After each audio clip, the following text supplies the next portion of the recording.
Don't throw tomatoes at you. Just come sit in the front. It's all good.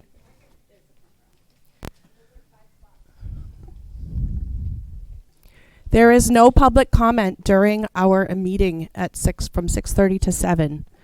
We will break briefly and reconvene at 7 o'clock for the public hearing.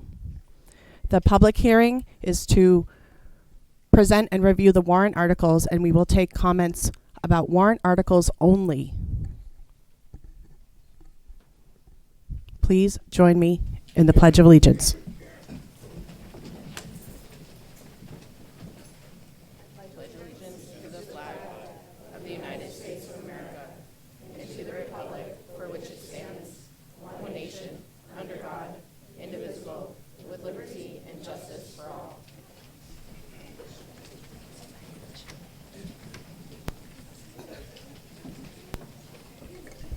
All right.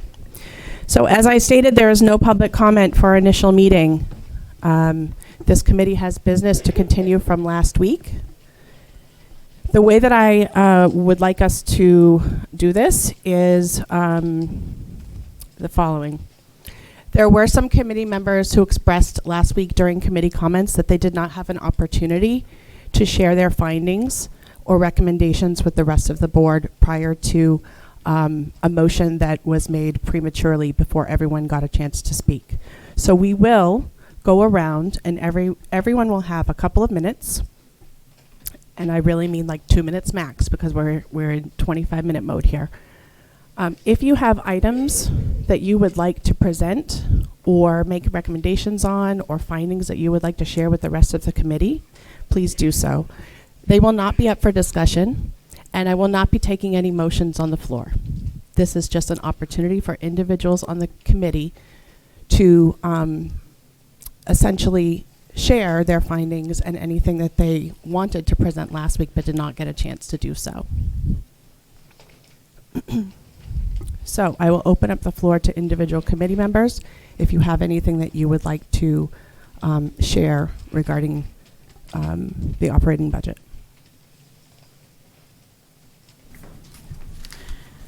I'm happy to start that off.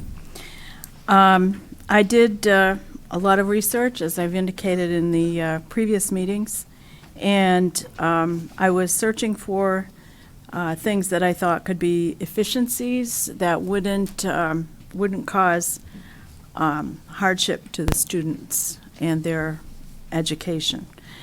So the first thing is the 8610 account, which is supplies, and I found that by watching back old meetings that last year they were asked to add 15% to that line for inflation. And this year they were asked to add another 5% to that line for inflation.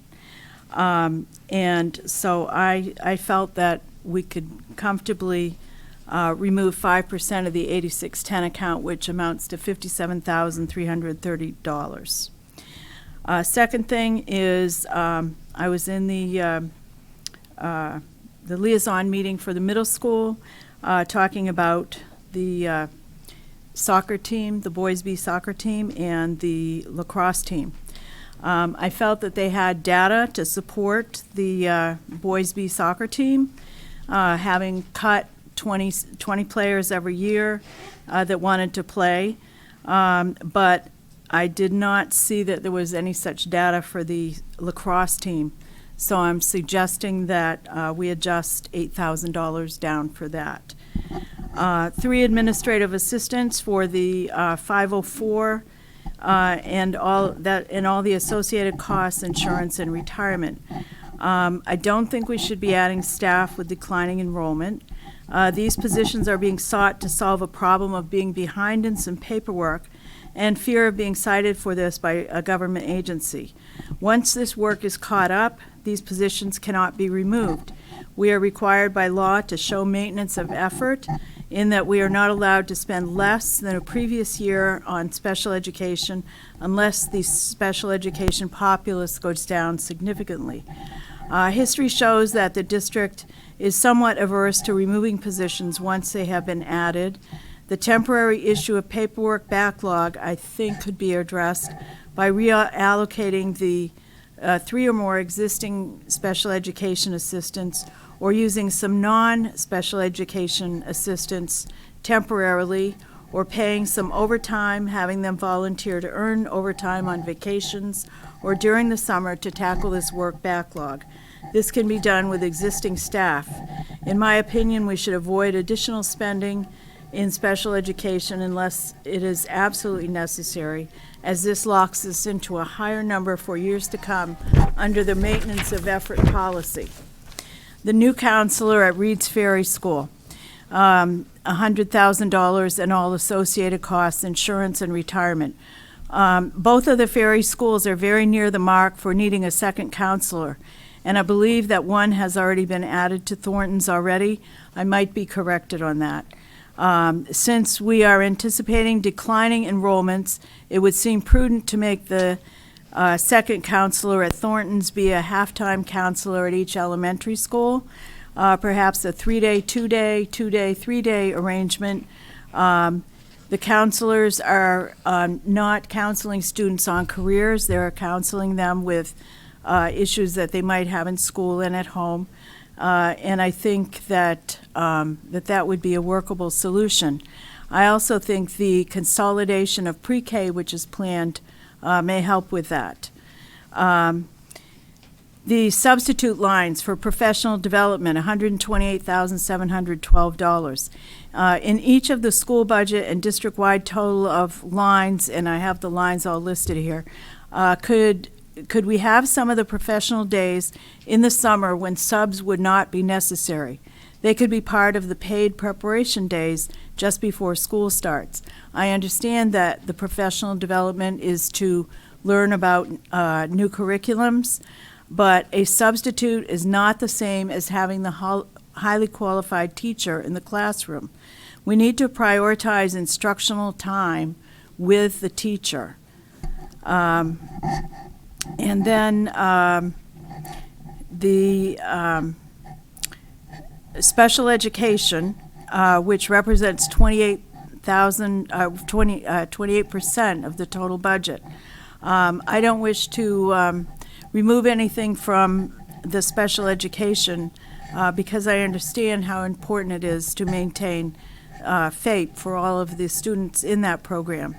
But I do think that the socio-emotional program, which amounts to $595,607, is something that we could look at and consider removing, because I did ask about that, and there was kind of a vague description of maybe it was introduced as character education, as being some mandate prior to SEL, and something about 306 policies. And then as I did some further in research, I found, bear with me for a moment, that the 306.04 state New Hampshire administrative rules describes what their requirement is for socio-emotional learning. Include those elements of character and citizenship to be incorporated in courses of study or instilled by example in a caring educational environment, including but not limited to, and it lists the elements of socio-emotional learning. It does not say that it has to be a separate curriculum, that it has to take away from instructional time.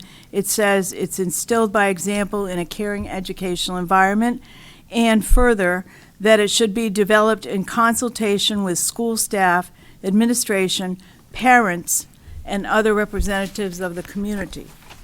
Okay, Marie, I'm just going to have you pause there for a moment. Yes. You've listed a lot of things. I Yes. took some notes. If you have notes to share, I'd ask that you provide them to me so that I have the exact numbers when you Okay. can. I do want to give others an opportunity as well, and then if you have more, we can come back to you. Yeah, I just had 2 more. That's all. Okay, we'll come back to you. Okay. Shannon, thanks. did you have something? Yes, thank you. I'm not going to reiterate a lot of what Marie said, because we had a lot of the same talking points. I just had budget numbers that I wanted to share. So this year's 2024-2025 default school board budget was at $95,808,066, which included the warrant articles such as the roof, salary increases, etc. My recommendation for next year is $94,953,402, which is actually an increase of this year's voter-approved default budget by the voters. That's a 4% increase from the original approved voter default budget for 2024 to 2025. And I just ask, it's a rhetorical question, but what is that number? What is the number that it won't be reasonable anymore for this board? Like every single year we keep going up $5 million, $5 million. When is enough on our taxpayers? We have a choice, and I think we should be lowering the budget. And by adding what we have already assessed from the 2024-2025 default budget, that is still an increase for next year of $3.65 million. Thank you. Yes, I'm so sorry. Are there any They other? wanted, sorry, somebody wanted a number. Uh-huh. So I am asking, it's an increase of I'll just say $3,652,053.96, with a total for this year's budget of $94,953,402. You're welcome. Are there any other findings that the committee would like to share?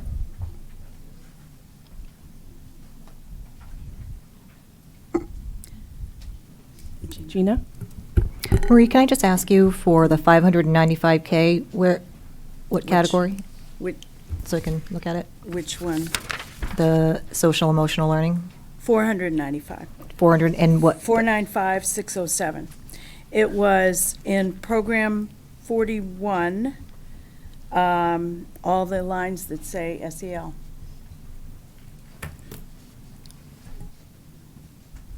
I Caitlin, used- did I I- see your hand? Yeah. Yes, I did not plan to have a response to the budget changing, but I did want to respond to some of the things that you both brought up. If that, so is that We're not allowed, do- or we're We're not going only- to do discussion right now. We can have more time after the public hearing to discuss. But there were people who last week said that they did not have an opportunity to share their thoughts and findings. Oh, okay. And so I wanted to do so now. Okay, sorry, I thought it was for response to that. so. Response and voting, et cetera, If- will be after. If there's remaining time, and I could perhaps have Go maybe ahead with your another 2 last minutes. two. Yep, go ahead. Is that okay? Yes, please. Thank you. I did just want to say on the SEL that I feel that it takes up instructional time to do this extra curriculum, and that there's probably a large portion of the children who don't need that, because it is kind of designed to address behavior problems that I know that they're having in the schools right now. But I feel that those are addressed by, if the kid is in special education, that would be in their IEP. If they have a 504, it might be in their 504. There's guidance counselors, and there's a school discipline code. So I feel that there's other ways to deal with that without impacting instructional time. Because I'm really concerned about the test scores. The test scores, which last week I cited as proficient in math, 33%, 66% proficiency in reading, 59% proficiency in science. Those are last spring's test results from the Merrimack High School. Two other things I wanted to add to the list. Last year, at the end of the year, we purchased Wit and Wisdom with a cost of $237,500, and that was purchased with reserve funds. And that, I believe, has been carried over into this year's budget, and it was a one-time expense.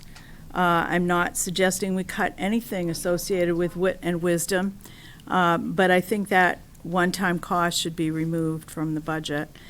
And a similar argument for the MESA labor contract, which was added last year as $1,200,624, and thus became part of the operating budget for that year.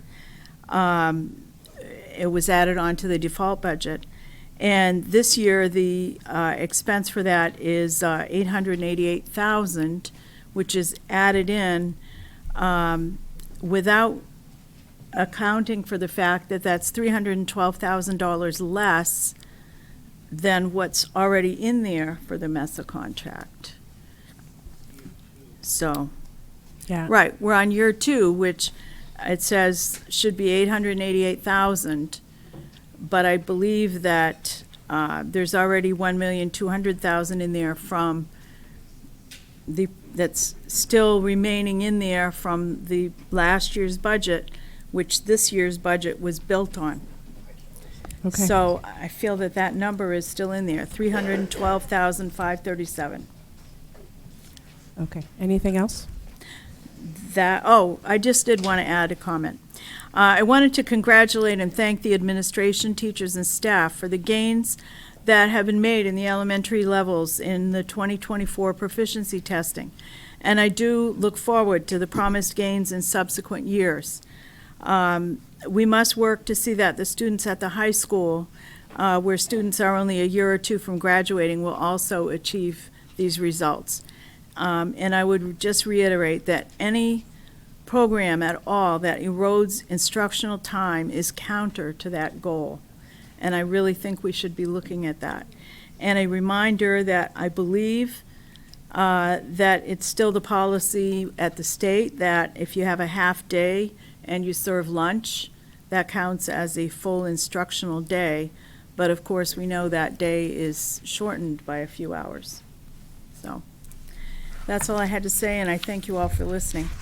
Thank you. Anyone else?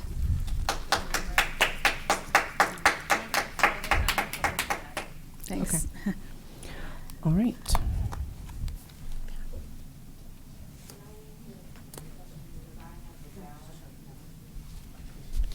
We're not answering questions. We can discuss it after. I know the answer to Marie's question as well. Yep. Okay. Moving on.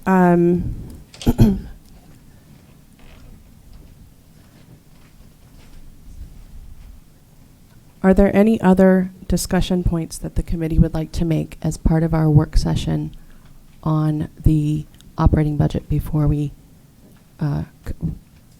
close this meeting, take a quick break before the public hearing?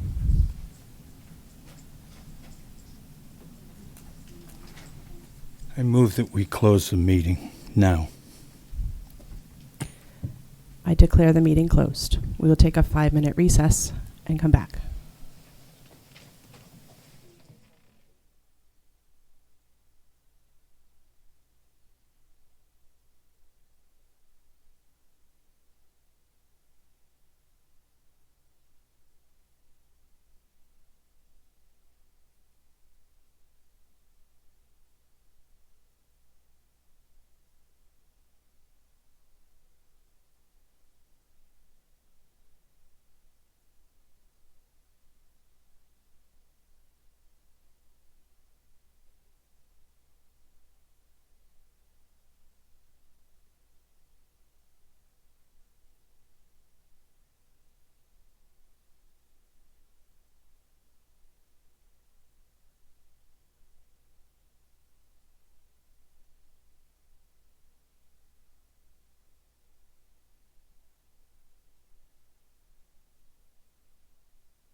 Oh,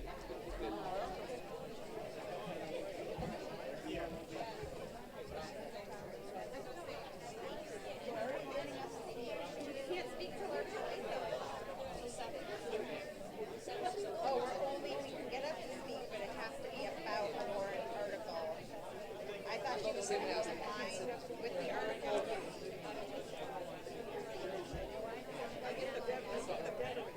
Is it?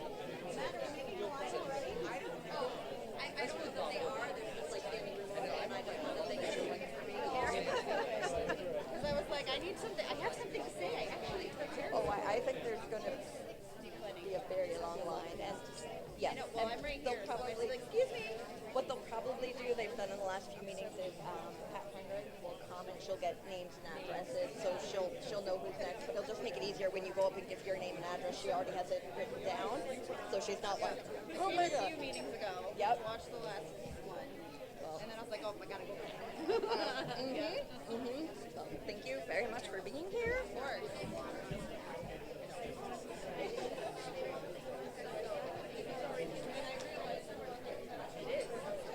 Want to read what I'm going to say? So maybe I'll just hand it to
thirsty. I'm literally like a desert over here. Normally they have the water cooler filled. I know. I was hoping I could fill up my water bottle. Okay. Can you all hear me? Okay. Trying to shout because I can't. Can you hear me? Can you hear me now? Okay. We are going to resume with our public hearing. Pat will be standing in the back behind the microphone to take names. Yes. Yes. Yes. Okay.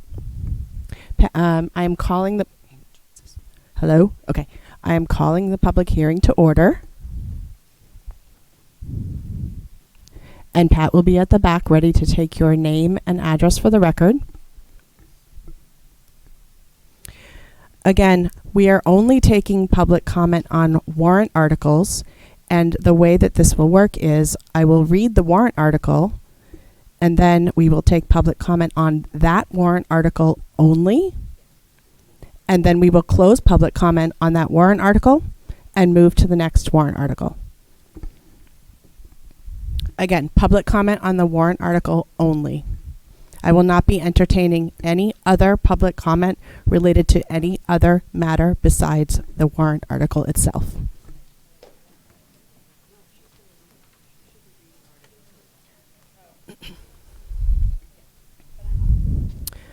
Okay. Article 1 on the warrant will be to elect all necessary school district officers for the ensuing year.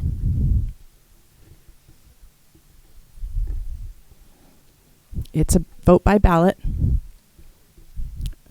Are there any comments?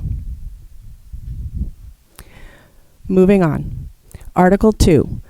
Shall the Merrimack School Board be authorized to accept on behalf of the district without further action by the voters gifts, legacies, and devices of personal or real property which may become available to the district during the fiscal year?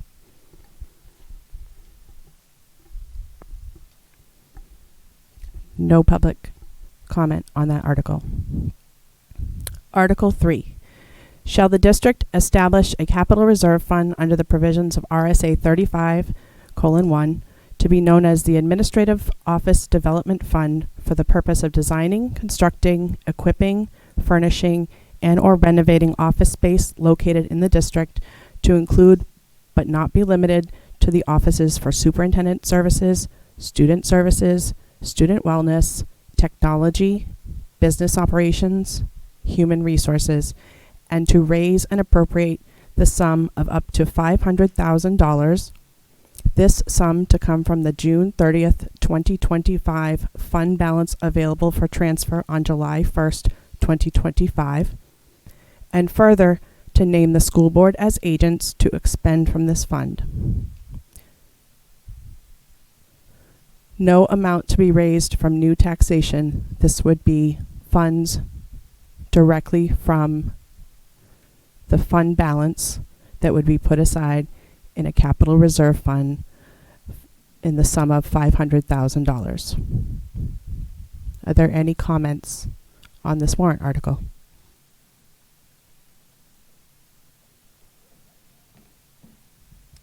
Thank you.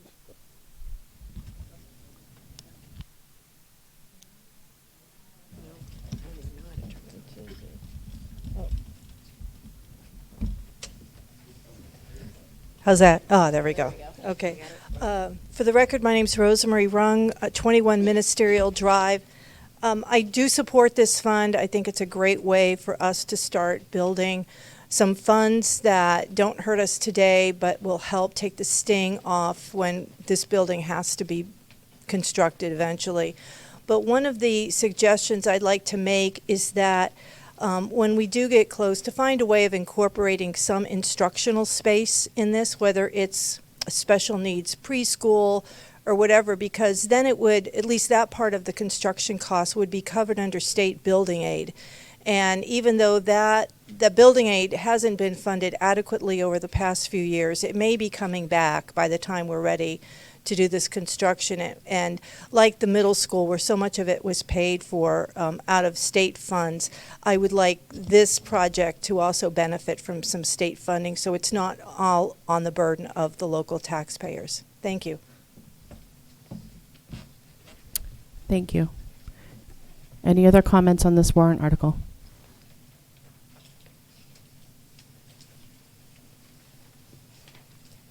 Closing comment on that warrant article. Article 4.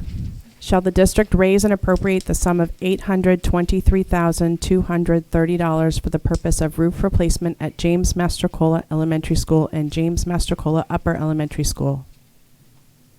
Are there any public comments?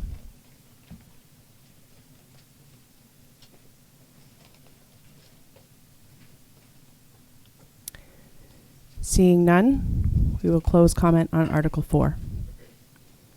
Article 5, by petition, shall we adopt the provisions of RSA 40:14-B to delegate the determination of the default budget to the Municipal Budget Committee, which has been adopted under RSA 32:14?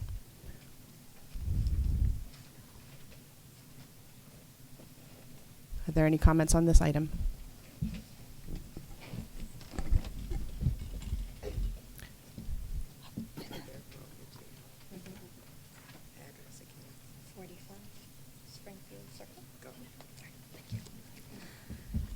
Hi, good evening. My name's Heather Robitaille, and I'd like to speak about petition warrant article number 5.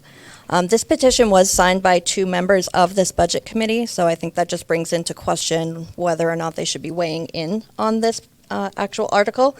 But we have heard from the committee that they have wanted some very drastic cuts from certain individuals.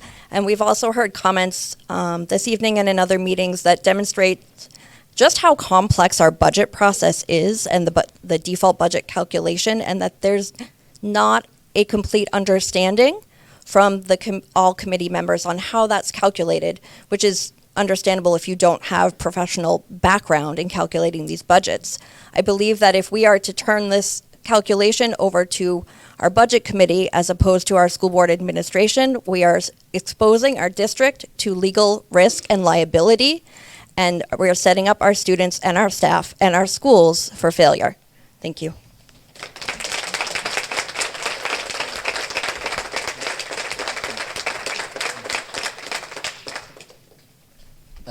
Robbie Reisman, 8 Irish Drive. Hello? Hi.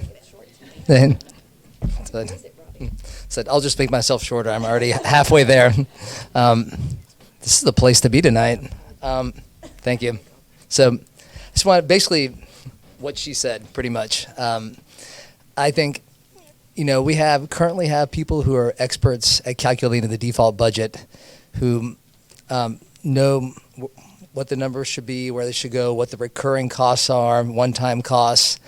And I am concerned that the district would be exposed to legal liability. It would not meet the needs of the staff and the students. If we switch to having the budget committee, which has less experience calculating the default budget, just even watching some of the proposals tonight, I heard some concerning proposed cuts to things like social emotional learning, which, if you've been in the classroom these days, you're aware of how much that is sorely needed.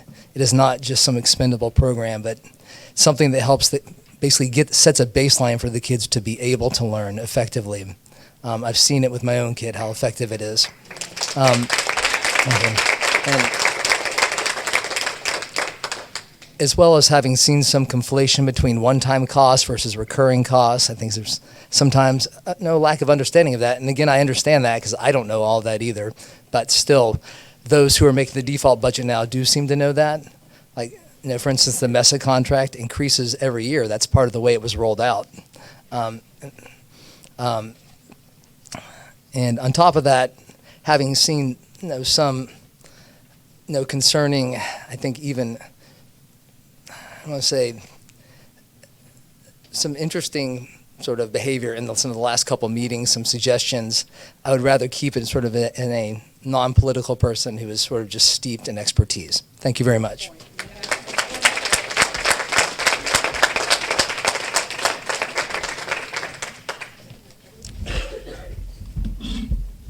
Hi, my name's Finn. I'm a student at Merrimack High School. As somebody who operates in a district building every day, I see how little room there is in our budget for expendables, and I'm afraid if we turn the default budget over to a committee that works in terms of getting reelected and has to deal with some less than factual things, that we're going to end up falling below our contractual obligations, and that's going to significantly hurt a lot of the things that we try to do in the district in terms of just meeting our educational obligations. So this is something that really concerns me, and I know it concerns a lot of other students in the district.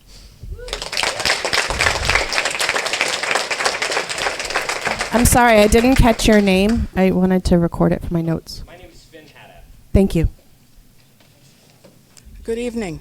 My name is Rebecca Woodman, 3 Dwyer Street. Not getting? Angle it down. Angle it down. Down? Oh, I'm sorry, I'm so short. Anyway, happens all the time. As we all know, the Budget Committee before us approved a budget that was identical to what the school board proposed. So I'm a little concerned and questioning why you would have a problem with putting the default budget into the hands of the Budget Committee.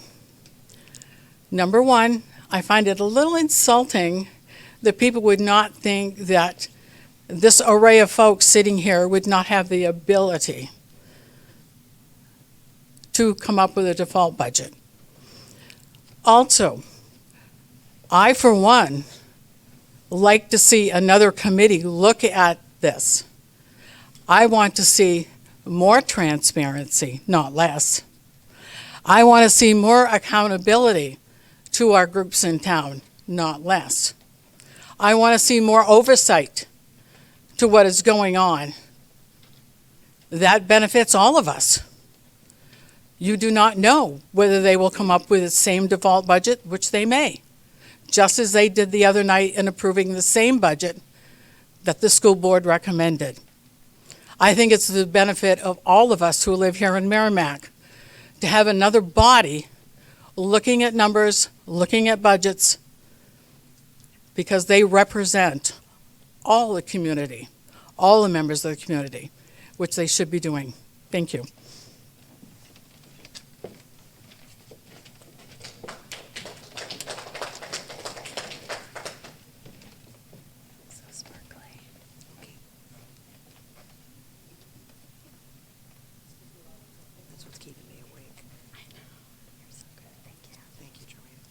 Hi, Joanne Grobecker, 27 Craig Drive. I was concerned seeing the Warren article about putting both budgets in the Budget Committee's purview, so to speak, because right now I feel the whole point of town government is that checks and balances, and right now the school board and admin set the default budget. The Budget Committee sets the operating budget that goes to deliberative that we can all vote on. And having that checks and balances is really what keeps this tension in check over property taxes and what kids need.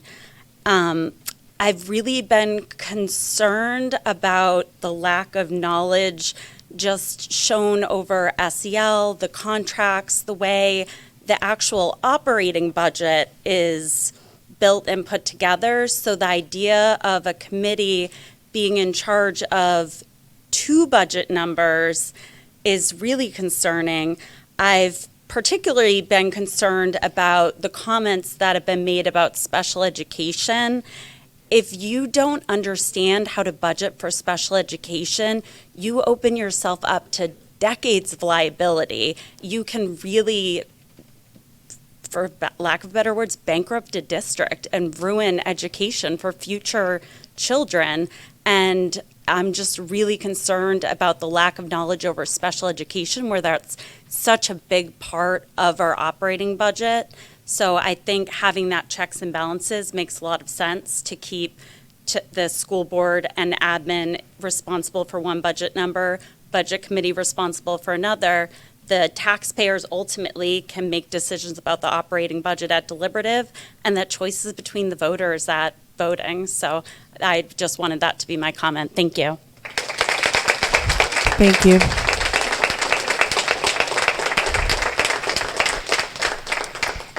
Any other comments on Article 5? Hi. My name is Jennifer Motel. I live on 27 Ellie Drive. I kind of asked about who helped develops the budget.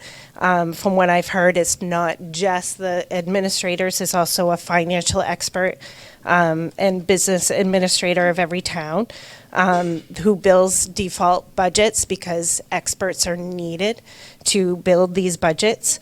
Obviously, there are some misunderstandings of how budgets are run that we've seen in these meetings. So I do have some concerns about a budget committee having too much control over the default budget and our schools not meeting the criteria, not only by law, but to meet the standards of the needs of our students. And just to make a quick note about SEL, it's a very short amount of time in school. It's not just a small amount of students that need this program. It benefits the whole school population, and I see it. I help the students use it, and it's a wonderful thing to help kids take tests and be ready to learn. Thank you. Thank you.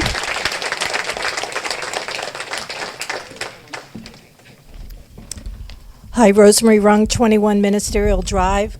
I've been around town a long time, and I was here 20 years ago when the Charter Commission converted the Board of Selectmen to the Town Council. And that action got rid of the Budget Committee. But there was a fierce argument to keep it for the school board. And so that's why we have I think we're the only district in the state that has a school budget committee.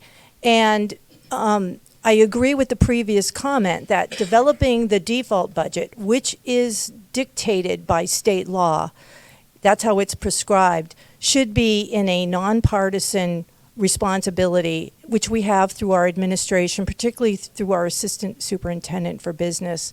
Those folks have great relationships with people at the state, the Department of Revenue, Department of Education.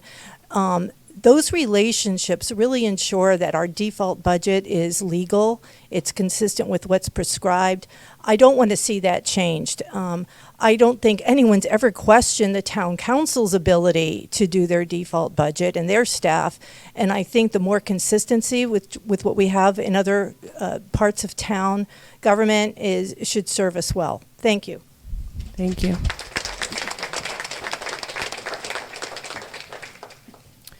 Any other comments on this article? Closing comments on Article 5. Moving on to Article 6. Shall the district pursuant to RSA 32:14-5B rescind the option of Article 7 of the 2006 school district warrant that established a school district budget committee?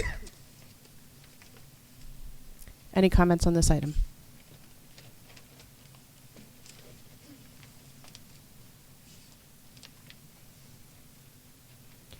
Seeing none, we will move on. There is no Article 7. That was a placeholder for an anticipated potential item. So we can strike Article 7. Article 8, which will become, I suppose, Article 7. Shall the district raise and appropriate as an operating budget, not including appropriations by special warrant articles and other appropriations voted separately, the amount set forth in the budget posted with the warrant or as amended by the vote of the first session for the purposes set forth therein, totaling $96,823,198. Should this article be defeated, the default budget shall be $95,808,066, which is the same as last year, with certain adjustments required by previous action of the district or by law, or the governing body may hold one special meeting in accordance with RSA 40:13, 10, and 16 to take up the issue of a revised operating budget only. Are there any comments on this article? Mary Elizabeth Hover, 62 Bean Road. I'm used to speaking to teenagers, so forgive me. You guys are way more intimidating than a room of teenagers. Okay, so thank you, Budget Committee, School Board, School District staff, parents, students, residents of Merrimack for showing up tonight. I'm here to speak as a mother, an educator, and resident of Merrimack, New Hampshire. As a mother, I can see the growth in my own 2 children from the new curriculum that is being implemented in our schools to better our students' education.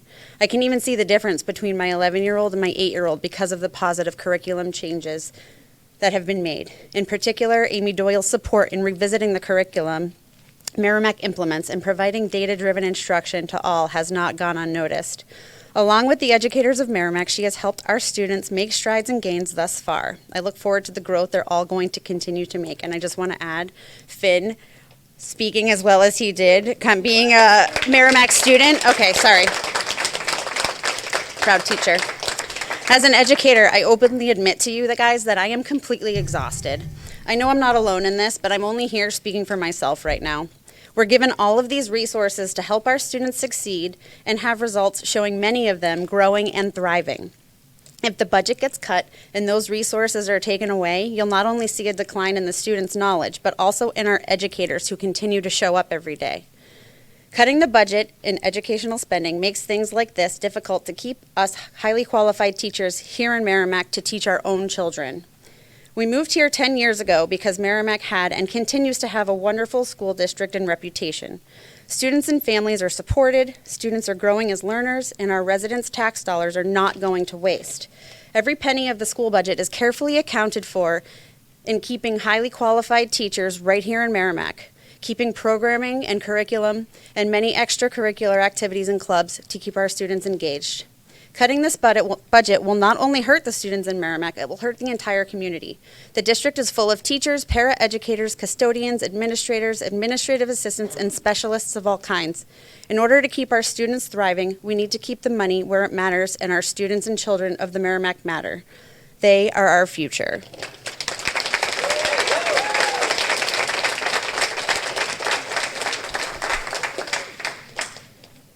Thank you. My name is Matthew Brown. I'm a student, and I'm in strong support of the budget as presented by the school board and administration. I believe that this proposal is ideal to ensure the continued growth of our district. Previous meetings, we saw proposed cuts to the budget. These potential budget cuts would prove disastrous to our students, faculty, and community. Last year's $2 million budget cut saw the loss of teachers, the elimination of the high school gifted and talented program, and the elimination of JMU's French and Spanish programs. I can only imagine what kind of impact additional budget cuts would have in our district. What classes would no longer be offered? What equipment wouldn't be purchased? What curriculum wouldn't be updated? These budget cuts are not just numbers in a vacuum, but people, programs, and curriculum that help our students thrive. Let's be clear that any sizable cuts to the budget will have a real impact on the quality of education for students like me. These students are the future doctors, lawyers, and bankers of our town. These students are an important part of our town and deserve resources to thrive. I've been following the budget process for the school district the past 2 years. Although I can't vote, I have to trust in our elected officials to make the right decisions to support an important cohort of our school district, our students. Thank you.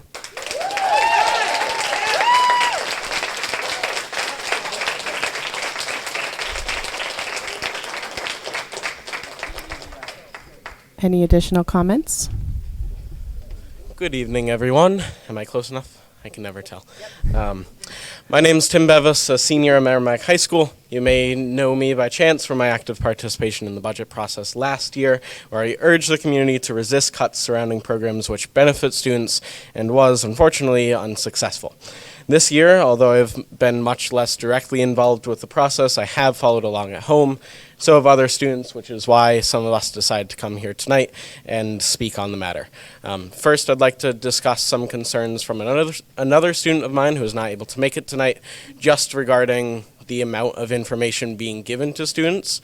There isn't a student representative on this committee like there is on the school board, and he expressed concerns that he really couldn't find some of that information besides diving into the hours and hours of meetings that the school board and budget committee had. So he suggested some sort of way to get more info out to the community, and particularly the student community, so that we can be more involved and have an easier time being involved in the budget that affects our education in the future.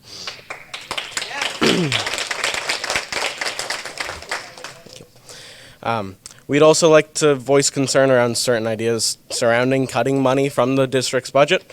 Last year, the district's Gifted and Talented program was cut across the board, and even though we tried, me and Finn, tried to mimic a safe space like it at the beginning of the school year, it just didn't work out because we didn't have the necessary resources, appropriate tools to make it a safe space for everyone like the previous program was.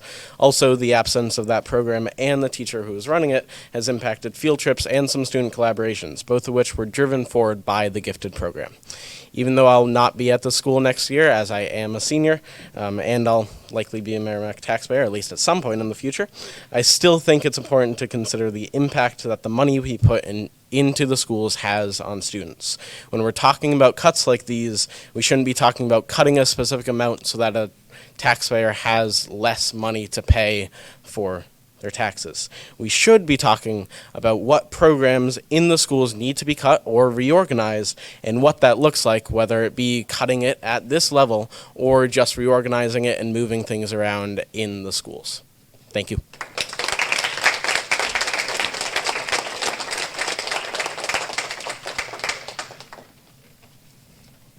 Hi there, I'm Maeve LaRock, and I'm a senior at Merrimack High School. I will be providing a personal insight so that maybe my position will be more understood by other members here. I'm an avid member of many extracurriculars and clubs here at Merrimack. One of the positions that I hold is the vice president of Merrimack's cultural dance team. So the cultural dance team may sound like a hobby or simply something that you can do so you don't have to take the bus, but it's truly much more than that. Our major goal as a group is to spread positivity, awareness, and acceptance of other people and cultures here in Merrimack. One of my favorite things we do to promote this is through our performances at our elementary schools. The dance team has a performance with all types of cultural dances right after the Students for Cultural Equality members read children's books to the students about various cultures and being proud of who you are. Afterwards, so many teachers come up to us and say how excited they were to have us back, and how the kids were so engaged when hearing the stories and seeing the performance. And our outreach is not only limited to the Merrimack school system, but to the general public as well. Last year, the cultural dance team hosted our first ever cultural fair with an impressive turnout for our debut. The fair allowed the community to stop by, watch live performances, try new foods, and learn more about our neighbors. The two things that I just mentioned exemplify the message of inclusion that we are trying to share to our community and also to the next generation of students, not to mention providing them with an important social and emotional learning experience. Our message is to be proud of who you are, be open-minded, and respect each other's differences. Now you may wonder why I bring this all up, but the reason is that none of this would have been possible if it wasn't for the funding and resources that our organization received from the school. Continuing to support after-school extracurriculars will not only benefit those who join them, but will ultimately give a positive effect for the community of Merrimack as a whole. So I hope that you will take my words into consideration, and I thank you for your time.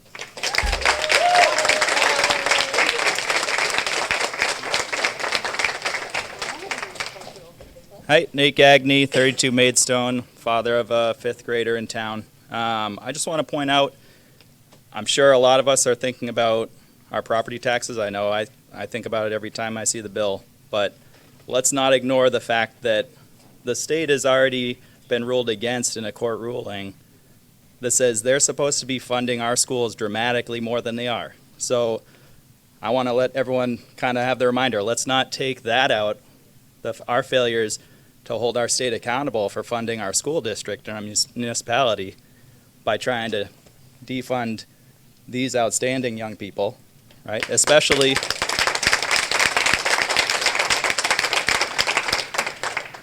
especially when we're unconstitutionally spending $45+ million on funding religious schools.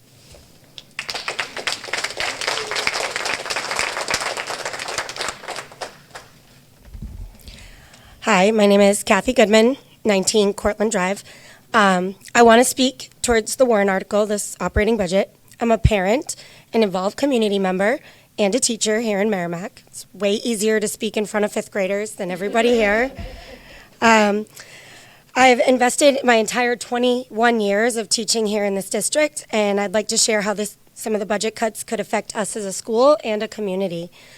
I was so grateful when Amy and Bill first started and they came to meet with us at JMU's, as they did with all the other schools, and asked us of our input on educational needs for our students. Unanimously, the teachers in attendance wanted smaller class sizes. I am so thankful that since their takeover, this has happened. It has reduced class sizes. I have had class sizes up to 27 or 28 students. Well-balanced class sizes, along with those SEL lessons, are so beneficial for the learning of our children. It has allowed me as a teacher to address behaviors, take a proactive approach to my behaviors.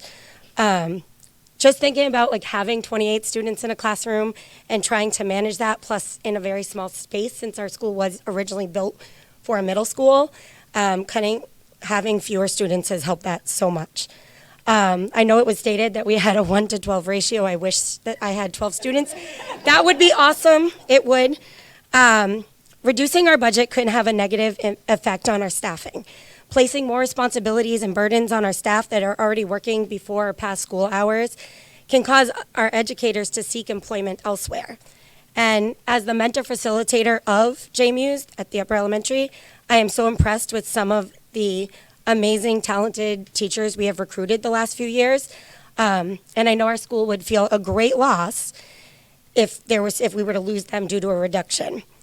I'm thankful that the school board and the community voted to make Merrimack a competitor in the teacher market with the previous budget that we've had. As a parent, I am thrilled to see my first grader come home and be able to share about the story that she read in class using the vocabulary of conflict and resolution to describe the plot. I appreciate that Wit and Wisdom has created an exciting literary environment for both of my school-age children, my elementary kids. Good schools attract families to our community, and our budget has allowed us to provide students with a well-rounded academic experience, as well as robust co-curricular opportunities for kindergartners up to 12th graders.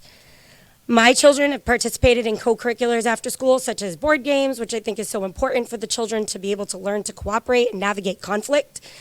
My kids have been a part of Ski Club, learning about respect, responsibility, and safety while being out in the community with our schools. My high schooler is a Merrimack field hockey player with amazing coaches and teammates.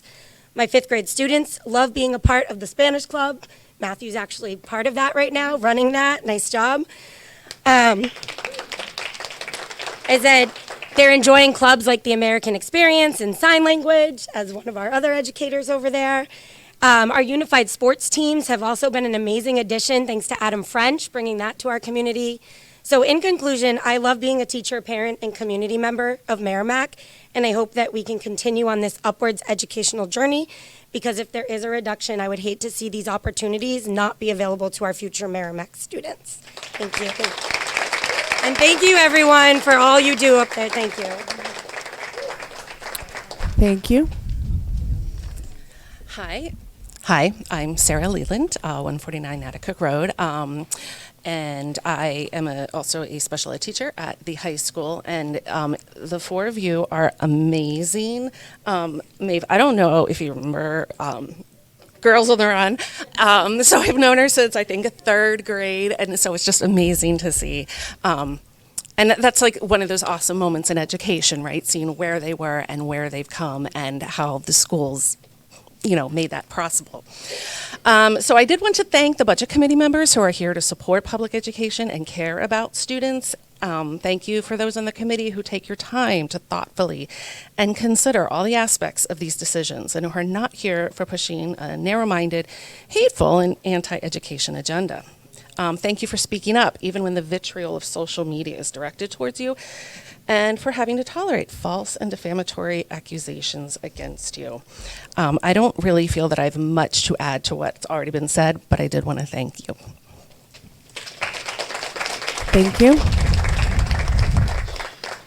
Hi, Joanne Grobecker, 27 Craig Drive still.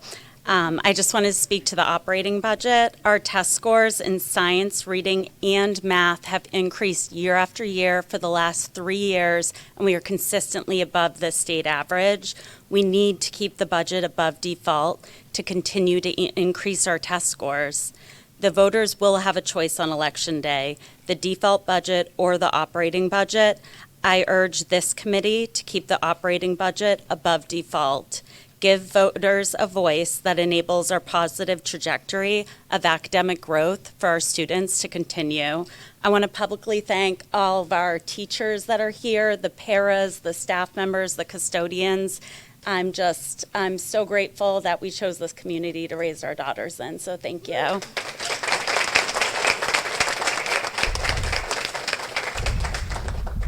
Heather Davis, 36 Joppa Road. I'm speaking, thank you for the opportunity to speak and to listen to all perspectives. I think that's super important. I'm speaking as a community member. I've lived here for a very long time now. As a mother of 2 children now at Merrimack High School who have gone through the entire school system. And we chose this community originally because of the school system. And I'm also a teacher at Merrimack High School. My husband is a teacher at Merrimack High School. I used to work there for a long time, and I just made the choice to return here to the high school because it's such a wonderful community of educators. It's just an amazing place to work.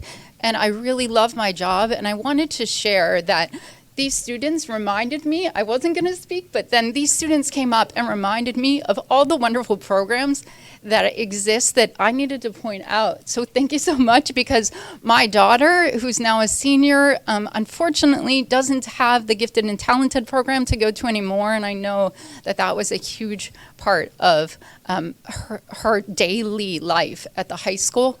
And I also wanted to mention she's in the cultural dance group and really enjoys getting to spend that time both promoting the cultures of other parts of the world and different perspectives, but also getting to see the elementary school students and have that relationship with kids in the district, which I'm also trying to promote through the Mentors Club with high school students going into our local schools soon, starting next week, as early as next week.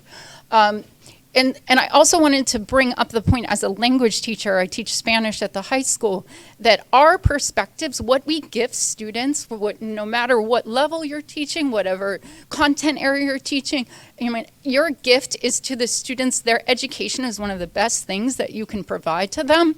And the educators in this district definitely love what they do, and they love the time and the energy that they put towards the students and the programs that could potentially be cut is just above and beyond in this district. I see that every day with my colleagues, and I know that they should be supported by our community members, and the way that we see our students every day, even though we don't directly teach SEL at the high school level, we are using those skills with those students every day in the classroom to help them thrive, to have life skills that they can transfer then. So we're teaching things way more than just the content area in our classrooms. And I think that's one of the biggest things that we can do in our district, and that we do very well, is we teach kids how to think for themselves. We teach kids how to speak well. We teach kids how to thrive in a community of very different opinions. And so I think this is a good show tonight, that we can love each other and listen to each other and move forward. But I hope that people will understand the process and will understand that it is important to maintain the process that we had. So thank you. Thank you.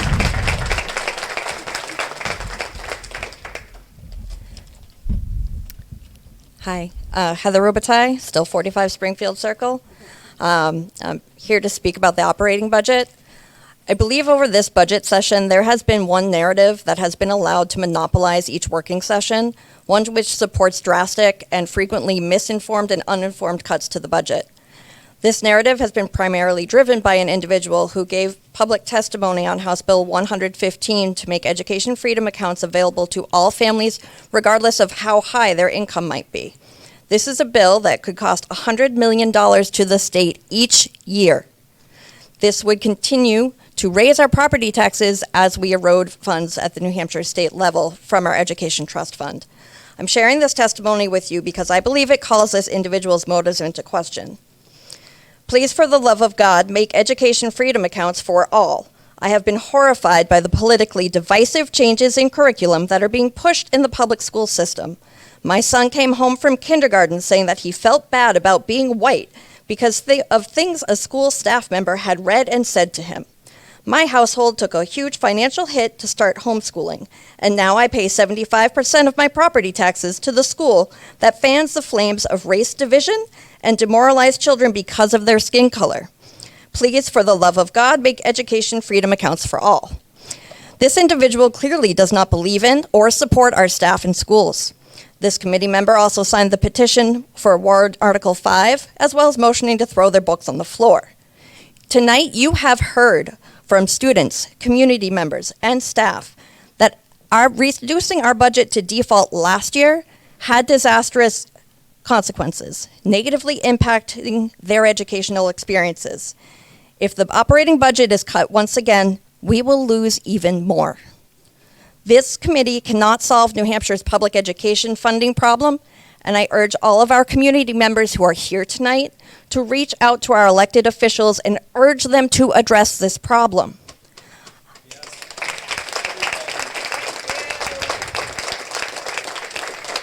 I am proud to be a parent of a child attending Merrimack schools. I stand in support of our students and incredibly hardworking staff. And I urge this committee to carefully consider the consequences that cuts would have, as well as the testimony of the overwhelming majority of the public tonight. Please do not allow the personal and political agendas of a few to set back the progress and results our district is making. Please do your part to set our children up for success. Thank you.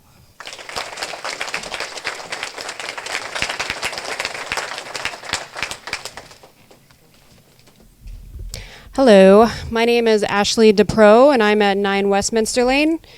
And up until November, I stayed out of politics because I thought it was boring. I stayed out of anything because I just made the assumptions that the people who were elected to the offices would do right by the community members.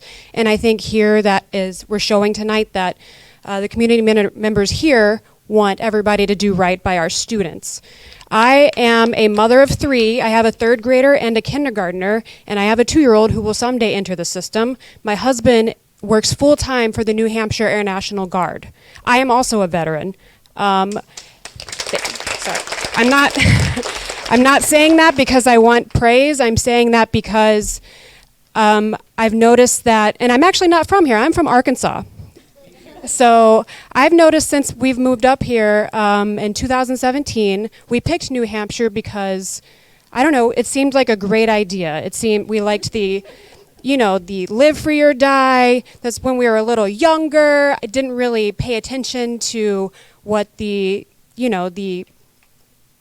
I don't want to go off on a tangent. We're talking about the school budget, but hang on, I lost my train of thought. Yes, we're here. I work full-time. My husband works full-time. We have 3 children. The support that we've gotten from the school has been essential. And my 3rd grader, when he was in kindergarten, he had to have some special help from the school counselors to help him with some social emotional issues that he's having. And he still has these things. He has anxiety. We've lost 3 pets in the last year. He's terrified of death. And because of the things that students talk about and the things that his bus driver listens to, he is scared about the future of this country, and he has panic attacks about it at night. My kindergartner, I just talked to his teacher today about utilizing the occupational therapist at the school because he has tics. He might have mild Tourette's syndrome, and he is worried about other students making fun of him. And I'm worried that with the desired cuts that some budget committee members want to put forward for the social emotional programs would be disastrous for all of our students. 20 years ago, we didn't have all the screens. As parents, we try to do our best limiting screen time, but it's almost impossible. And I know that there have been studies that I'm not going to get into that shows like Gen Z, if they had phones too early, they're having issues in college. And I think that they didn't have the support system maybe that our elementary school kids have today. And I've loved seeing the wit and wisdom stuff come home. I think that's great. I love seeing the social, emotional education information coming home from my kids. And it's really challenging whenever there's two working parents in the household to spend more than a few minutes a day on that type of learning, which is equally as important as the academic learning. How are you going to succeed in life if you can't talk to someone respectfully? So I just want to end that on, I think anybody here who is mad about the budget increasing, that maybe you should put your energy into demanding more from the state. New Hampshire has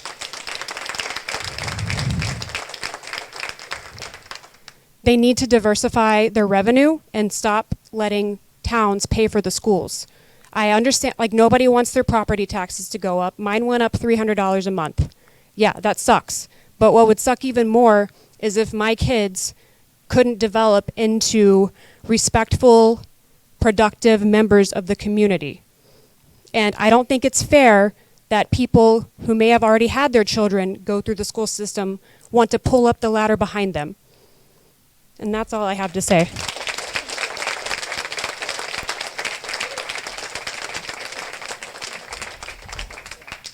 Molly Azatia, 7 Chestnut Circle. Am I close enough? Okay. I just wanted to come up and say that I am a very proud paraeducator in the Merrimack School District. Thank you, love. I work every day on this budget. This budget is caused, for this past year, has caused so many hardships with our programs, even at the elementary level. Getting wit and wisdom has definitely been one of the biggest things. It's all on Thorntons Ferry website on Facebook. If you'd like to see the results from the beginning of the school year to now, those are accurate results that came from our administration team. If we do not have this budget, those things are what you're going to see plummet. And if we can't stand behind our schools, then I don't know who we can stand behind in this town. Thank you very much.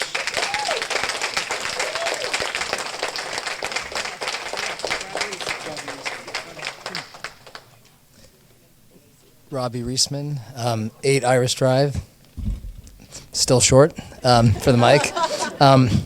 And I just want to say I was very moved by, I think it was Ashley's testimony about the importance of social emotional learning to her family. Yeah, it was very powerful. But I just want to speak in favor of the proposed operating budget. And coming from just a personal angle, there are a lot of programs, even outside of the core academic programs and extracurricular activities that are offered. Sports, music, language clubs, interest clubs, things that can capture a kid's attention and interest and passion and provide them opportunities, I guess, to engage and to develop in ways that can be very important. That can help them, move towards their future, be motivated to be in school, to maybe connect with that future career interest or a way to help society. And I would hate to see any of those cut when I've seen how it's played out with my own child.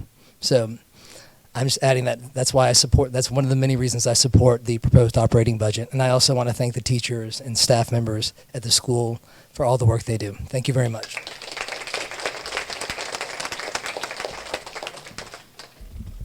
Hello, my name is Stefan Fritz, and I live at 12 Surrey Lane. I will be brief so as to not be redundant. Thank you for all the comments that have been said so far. I'd like to just voice my support for the proposed budget from the school board. I feel that we should not just maintain a good school, but we should invest in our school. And I feel that budget is tight, and property taxes are rising, and inflation is real, and something's got to give. But I do not feel that that should be the school budget that we put forward. I think we should be investing so that it grows. Secondly, I would like to ask that when charts and data is presented in this committee, since it goes out to the public, that it is carefully considered. There was a graph that was shared at the last meeting that was showing wild spending on education and decreasing test scores, and it was just a wildly deceptive chart that either was not understood or it was issued to misinform the public. And because people watch this and use this to inform how they choose to vote, I would just ask that perhaps charts and graphs are presented before a meeting to the rest of the committee so that it can be understood, not thrown out there so people can be misled. So thank you.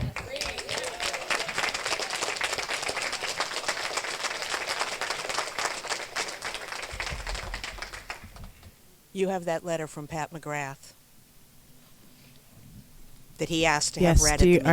Are you? There's nobody else here. The well is dry. Yeah. Okay. Is the well dry? Yes. Excellent. Thank you for the reminder. I did receive one letter from a community member. We typically don't do this and have not done this for other meetings, but as I understand, when the posting was put out for this particular meeting, there was a note that we would accept a write-in comment. Actually, that's been on the posting for years. This is the first time somebody paid attention to it. All right. But just to be clear, we have not allowed that at other meetings. This is a special meeting because it is a public hearing. Okay. 2 members of the Budget Committee from Pat McGrath, 7 Peter Road, Merrimack. Normally I would be appearing in person to express my thoughts, but a family commitment takes priority. Nonetheless, you should know that I am now 72 years of age, receiving Social Security, and proud to have lived here for 42 years. During those years, I have served 2 terms as a member of the school board, was liaison to the Budget Committee, liaison to the Planning and Building Committee, oversaw the development and construction of all the athletic fields, tracks, spectator stands, storage sheds, a new maintenance facility, an expansion to the high school, design and construction of a new middle school, development of the upper elementary school, and approved or constructed the curriculum in every single academic discipline in the school district. I was elected to the Merrimack High School Hall of Fame. Ooh. My wife and I gave out 4 scholarships for a number of years to students, faculty, and community. I have also served 2 terms as a Merrimack Public Library trustee and am currently an assistant moderator for elections. So as you can say, I am invested in our community and will continue to be invested. You should know that 30 years ago, Merrimack was in turmoil. School board meetings were going to 3 a.m. in the morning with 700 or more citizens attending and speaking to certain topics. Starting the school day with a moment of silence, prohibiting the use or mention of any material that referred to homosexuality in a positive light, and finally teaching creationism in place of evolution as a full science course. The meetings were so contentious that a police presence was needed, and Dan Rather of CBS News came to Merrimack to report to the nation as to happenings. We have the police, but not Dan Rather. Business people from Merrimack would travel to other states and even to Europe and were asked, "What is going on in your town?" What I and other homeowners experienced as a result of these contentious times is that the value of our homes went down by tens of thousands of dollars. People were leaving if they could sell their homes. Inventory of homes were piling up and the prices were dropping. What young family with kids or planning to have kids wanted to come to Merrimack with this sort of debate ongoing? You should know that a massive lawsuit was filed against the district and the school board by parents, students, and faculty. That resulted in school board reversing its aberrant positions and in turn brought out a dissipation of the heated arguments at the meetings. So here we are in 2025 with an unwarranted effort to obstruct curriculum implementation in the name of lowering taxes. Should the Budget Committee fail to approve the budget as presented by the superintendent, reviewed and approved by the school board, then the cuts necessary to meet anything other than the default budget will put Merrimack on the road to be cited for not being in compliance with state educational standards, loss of accreditation, and impacting high school students from advancing their education in the trades or at an institution of higher learning. That also means for them loss of any chance at scholarships. And what impact will this have on me? The value of my largest asset plummets, my home. Yours will too. Do you want to repeat the financial disaster of 30 years ago? So as a retiree, if I have to pay a little more on my taxes to preserve the value of my home, then I will gladly do so. Patrick McGrath.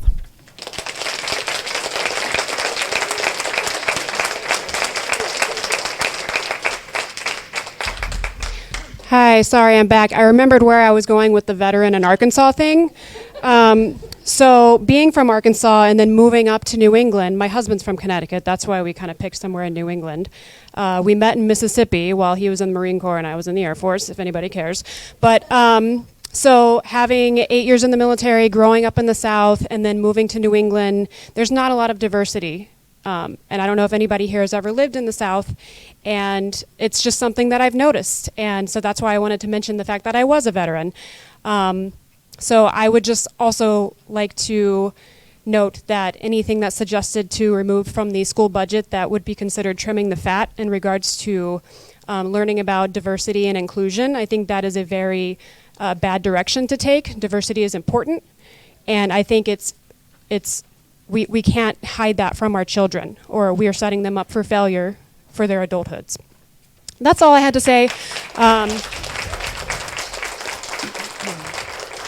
Other than thank you to all of the school staff, budget committee, and especially the high schoolers. That's so cool that you guys are here. Just great job. You guys did such a good job speaking to all of these scary adults. That's it.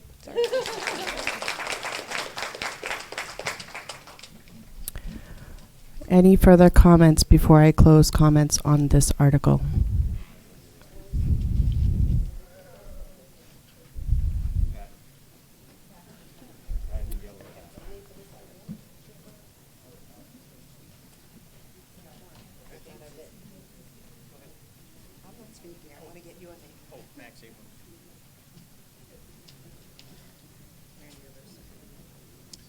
It's just a question and then a point of order. My question is, I asked this question at deliberative session last year, what the total cost per year per student is divided by full-time equivalents. If this budget passes and all the warrant articles pass, do you know what the total cost would be per student? Has anyone calculated that? Oh, it's just public comments? Okay. Well, in that case, the other point is a point of order. I used to serve on my town's budget committee, and frequently someone would try to zero out a specific item in the proposed budget. In order to give the school board and the Board of Selectmen more flexibility, instead of reducing the amount to zero, we would reduce the amount to $1. And the reason is, when zeroing something out, state law says RSA 32, Section 10, Part 1E. If the voters pass a budget where there's 0 on a line item, the school board can't then later come in and change the amount or move funds around. So sometimes you'll get a federal grant or a private grant for something. If there's a $1 amount in it, you can come back in later and move funds around and spend some money on that thing. But if it's reduced to 0, then 0 means 0. And if the voters say yes to that budget, then no means no. And you can't move funds around.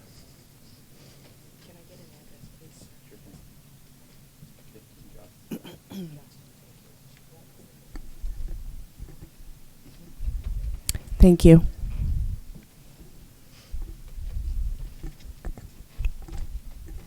Last call for any burning comments. I'll just do a real quick wrap up. I'm so proud of all the students and teachers who came up to speak today. Last year we defaulted on our budget, and I think that it shows it impacted our school community. We understand that there isn't a ton of fat to trim, and how important every dollar is. And students will come here today and talk about some of the hardships and things that they had to overcome from programs that they loved and appreciated at school being cut. So it really is important that we pass a well-rounded budget that's been prepared by our administration, so that all students have the opportunity to be happy to come to school. And my name is Finn Haddad.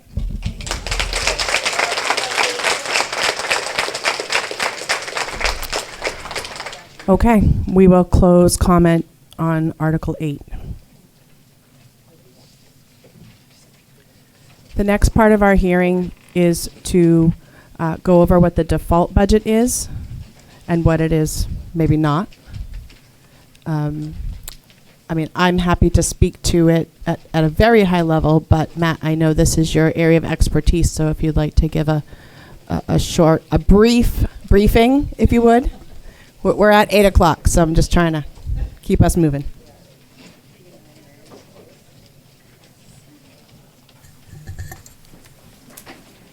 This is Matt Chevenel, our business administrator for the district. Yeah, been here for a few years now, and let's take a look at that.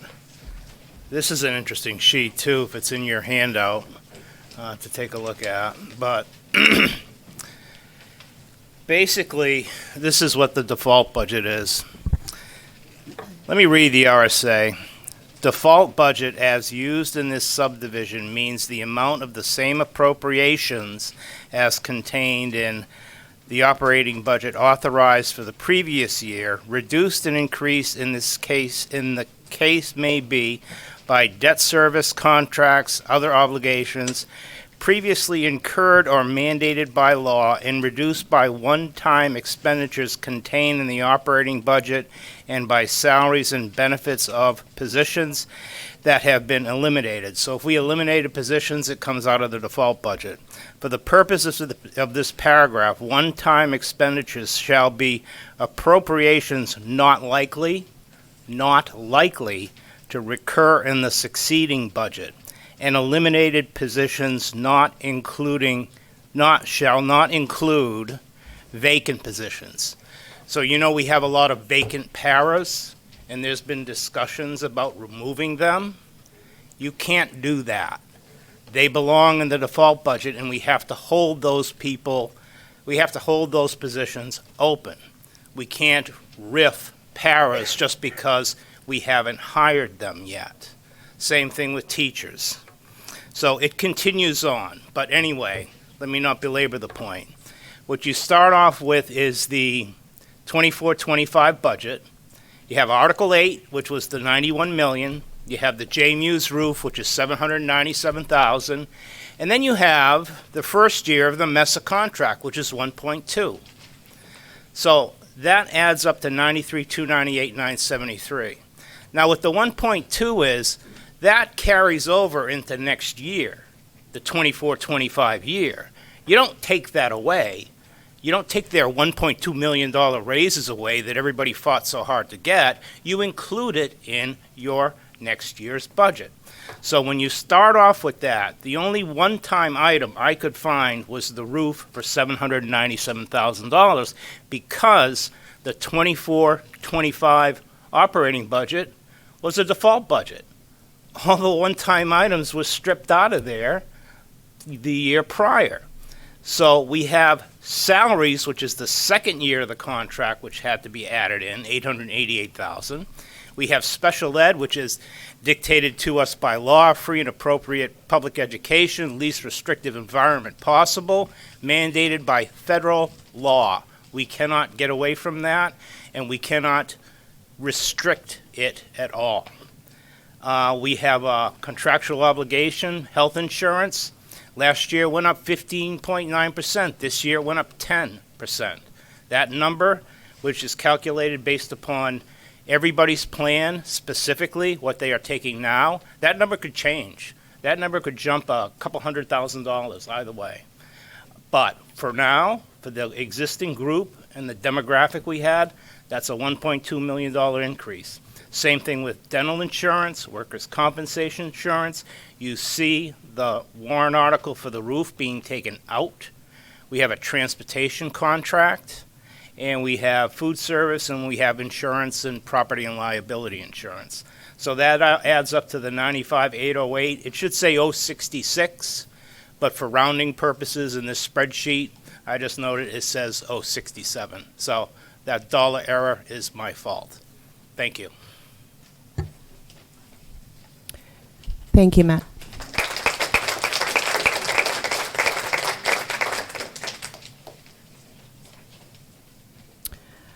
I will also note a few budget recommendations that were made in our work session tonight prior to the public hearing. that the committee may choose to review and recommend in our post-hearing meeting. The proposals for adjustments include removing 5% from the total requested for the supplies accounts 8610 for a total budget amount of $57,330 removed.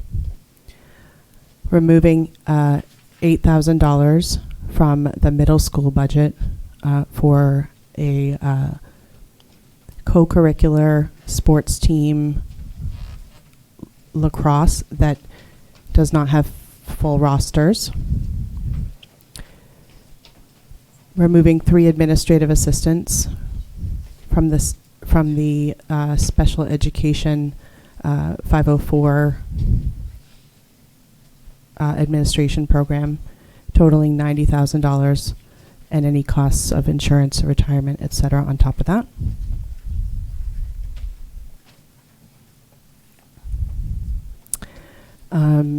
Consideration of removing the new counselor at Reeds Ferry School at the cost of $100,000 and plus any costs associated with insurance, retirement, etc. Removing lines for professional development substitutes, lines 10456, 15000, 200, 5620000288885, 34315, totaling $128,712. Removing $495,607 related to SEL programming, all from program 41 labeled SEL 89610237950 62000 40000 14000 6220 28527 and 17300. Removing the amount for the one-time purchase of Wit and Wisdom, which was $237,500. And that's it. Okay.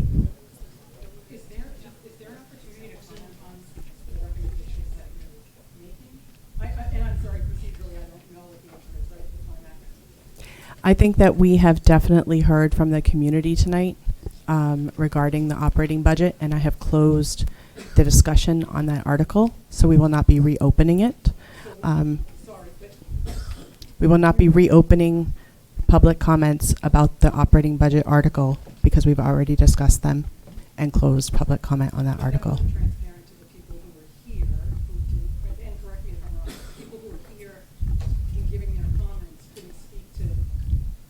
I understand. Why was this presented at the end of the meeting? I understand. Excuse me? I'm going to close the public hearing. So we have already taken all of the public comment for this public hearing. Thank you all very much for coming to share with us your thoughts, and we are closing the public hearing at 8:09 p.m.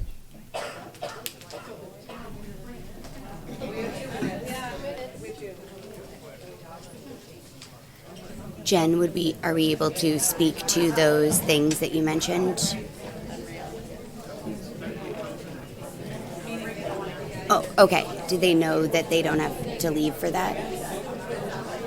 Do you want to let them know? We are going to move on to the second half of our budget committee meeting as scheduled. The public is welcome to attend and watch as usual, but we are not taking any further public comment this evening. Thank you.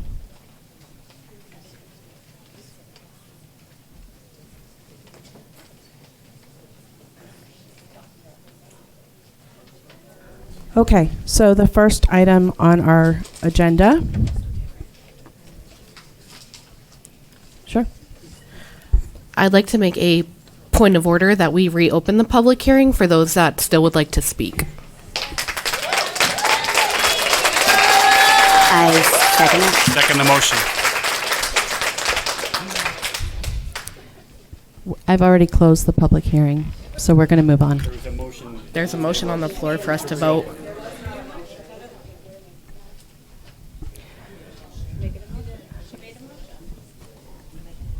Yeah, I said point of order. I'd like to make a motion to reopen the public hearing, is what I said.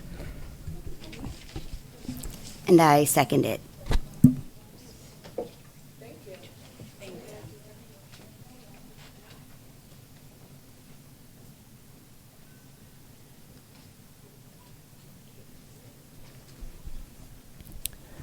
I will reopen the public hearing for 15 minutes, and I will limit all speakers to 1 minute.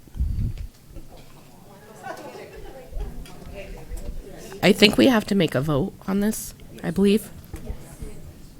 Yes, there's a motion on the Oh, floor. that's right. You did make a motion. All in favor of reopening the public hearing? I'd like to amend the motion, if I may. I'd like to amend the motion that it not be restricted to a time limit of the public participation.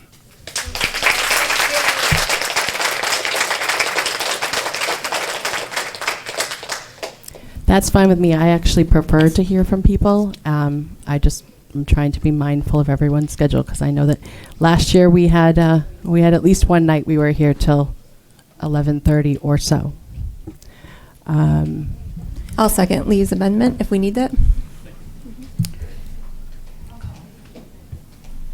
Could I make a comment with regard to that? Discussion?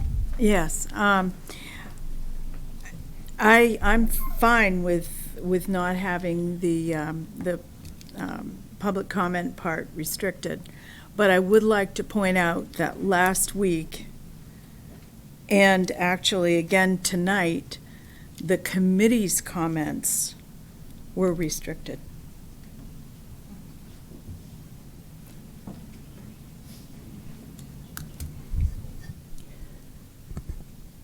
All right. We have a motion on the floor. Call the vote. If you're in favor of reopening the public hearing with no restriction on public comment, raise your hand.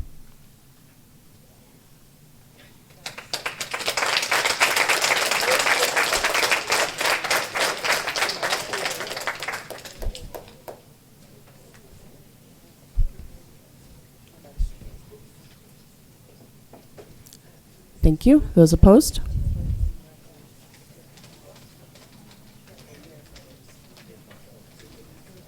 Abstain?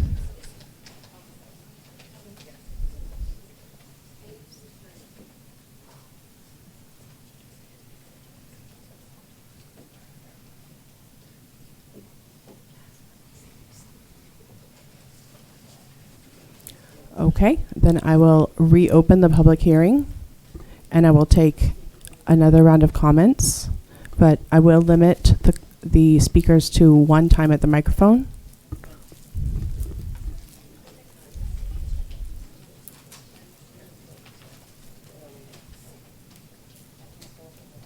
I'm actually not this tall.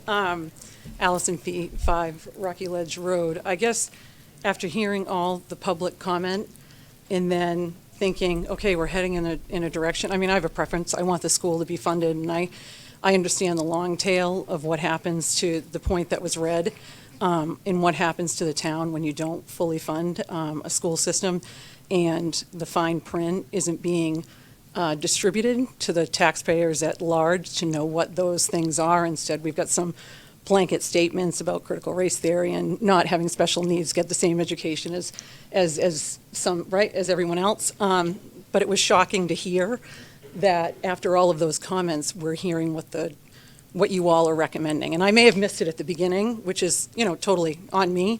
But just procedurally, I don't think I was the only one that was shocked by those recommendations, but I don't know if they were, if they're going to be reconsidered based on that public feedback. So you have you make these recommendations that you're going to take SEL away, which from the people that are in the school system that actually have to deal with these things every day, my recommendation is, go with the experts and keep the mantra behind. So yeah, I'm just curious as to those recommendations that clearly the majority here, correct me if I'm wrong, would prefer stay in the budget. How is there going to be a separate meeting that says, you know what, we're not going to make that recommendation, we're not going to make that cut, right? Because Jen, you said we heard the comments, right? So what happens from here?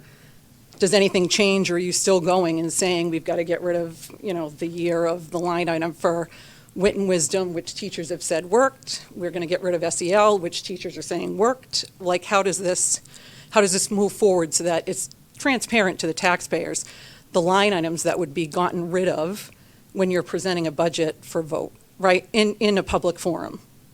So any insight there would be helpful. Thank you.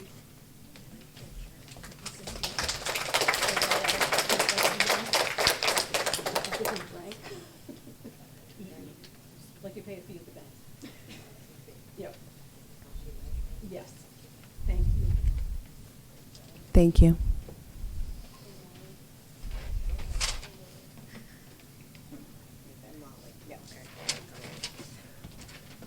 Molly, Azatia, 7 Chestnut Circle. I just want to say that these line budget items that you're proposing, I guess, to have taken out of our school district, everybody's all about, we have to cut, we have to cut, we have to cut, but we want really good schools. I work 3 jobs because, as one of my best friends said, as a paraeducator, we don't make a living, but we make a difference.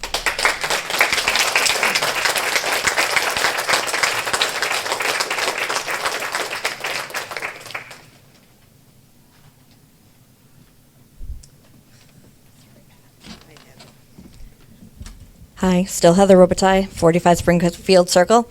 I'll make this really brief, but thank you to all of our staff that's here tonight. Thank you to the parents who have spoken, to the committee members. You're hearing from people who are in the schools, who know what these items that are being proposed to cut, how valuable they are.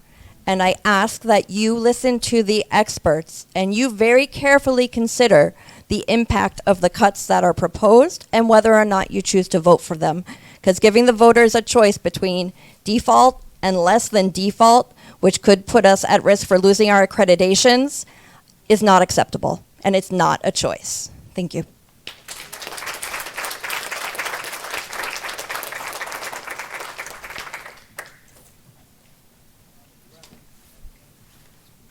Robbie Reisman, 8 Irish Drive, having mic troubles again. Just want to put one more plug in for social emotional learning and for things that we know work. Now, if we've heard from many people, teachers, parents, students, how important that is. And in any program that a kid, again, like I've mentioned earlier, develops a passion for, has an interest in, and is on the chopping block, I want to keep all those programs. And wit and wisdom, again, that curriculum is making a difference. So let's just keep the things that work. And like Heather Robitaille said, let's carefully consider any proposed cuts and their impact. Thank you.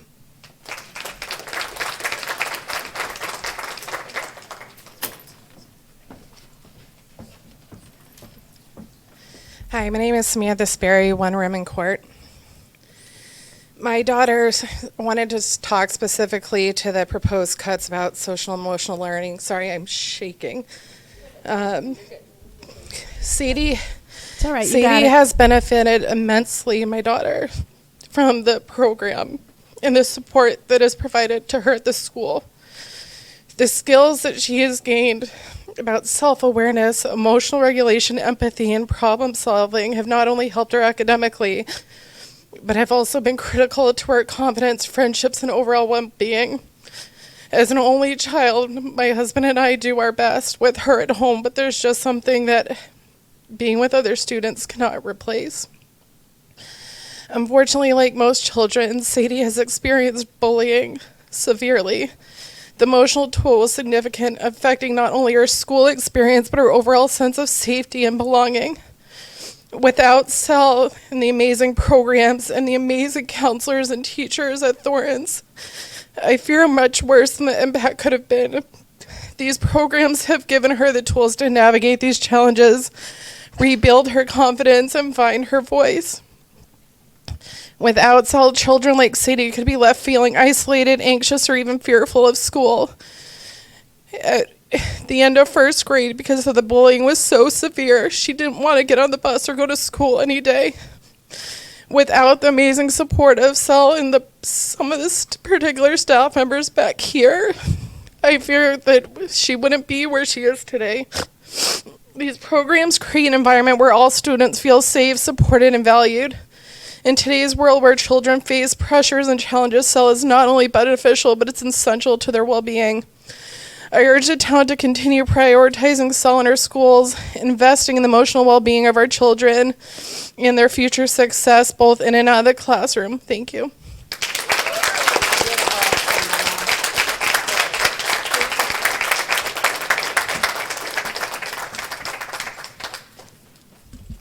Lori Peters, 7 Newton. I want to thank everyone who came tonight and for all the people who've come to all the budget committee meetings in the previous weeks.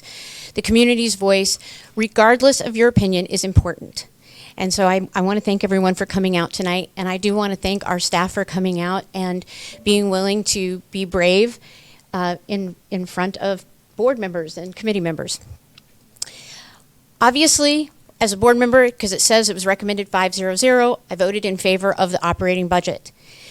So as an individual, there were 3 items, however, that were listed that were very concerning to me. So I wanted to just briefly address those related to the operating budget. In regarding to 8640 supply lines, the reason those were increased last year and this year is the previous 3 years they were level funded through the 4.5% and 8% inflation years. You can't keep level funding supplies as inflation increases. In regards to SEL and the entire $495K cut recommendation, that line includes our suicide awareness and prevention training and includes our YES program for our most at-risk teens. Lastly, the wit and wisdom regarding the purchase of that curriculum. Yes, the initial purchase was through surplus funds. But there are ongoing curriculum expenditures because there are consumables. Unfortunately, every curriculum country in the nation has figured out that if they print workbooks and writing books and other consumables, they force every district in the nation to purchase those consumables. Those wit and wisdom lines are replacing the consumables that are used. There's also an additional purchase because we need another 4th grade class, and that teacher needs the teacher curriculum. So that is not just the initial purchase. Those wit and wisdom purchases are ongoing each year. I want to thank the Budget Committee. It has been a couple of years, and you've had some rough meetings. And I thank you for the time that you have put into it and your commitment. Thank you.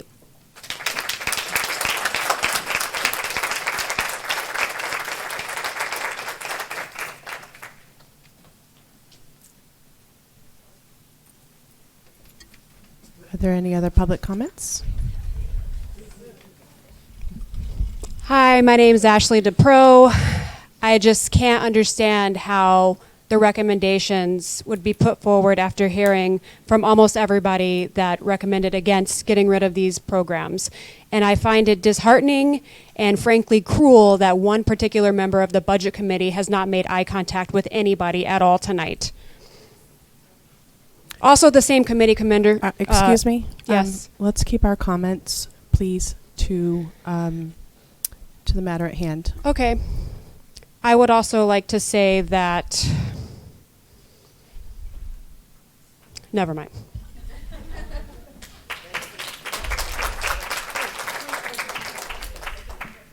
Hi, Rosemary Rung, 21 Ministerial Drive. I just want to put this in context, what we're facing here today. I had a conversation with a colleague of mine. I'm a state representative. I'm one of 8 representing Merrimack.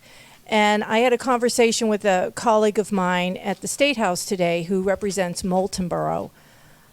Moulton Borough for the same assessment of a building in Moultonborough and Merrimack, they pay less than half the taxes we do for the same assessment.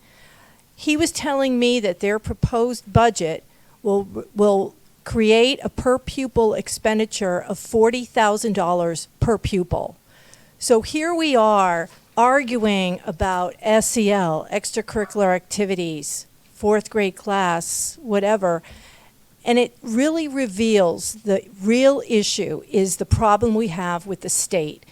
And I take responsibility of that of a state rep. I'm on the finance committee this year. I'm saying no to anything that would be downshifted to property taxes.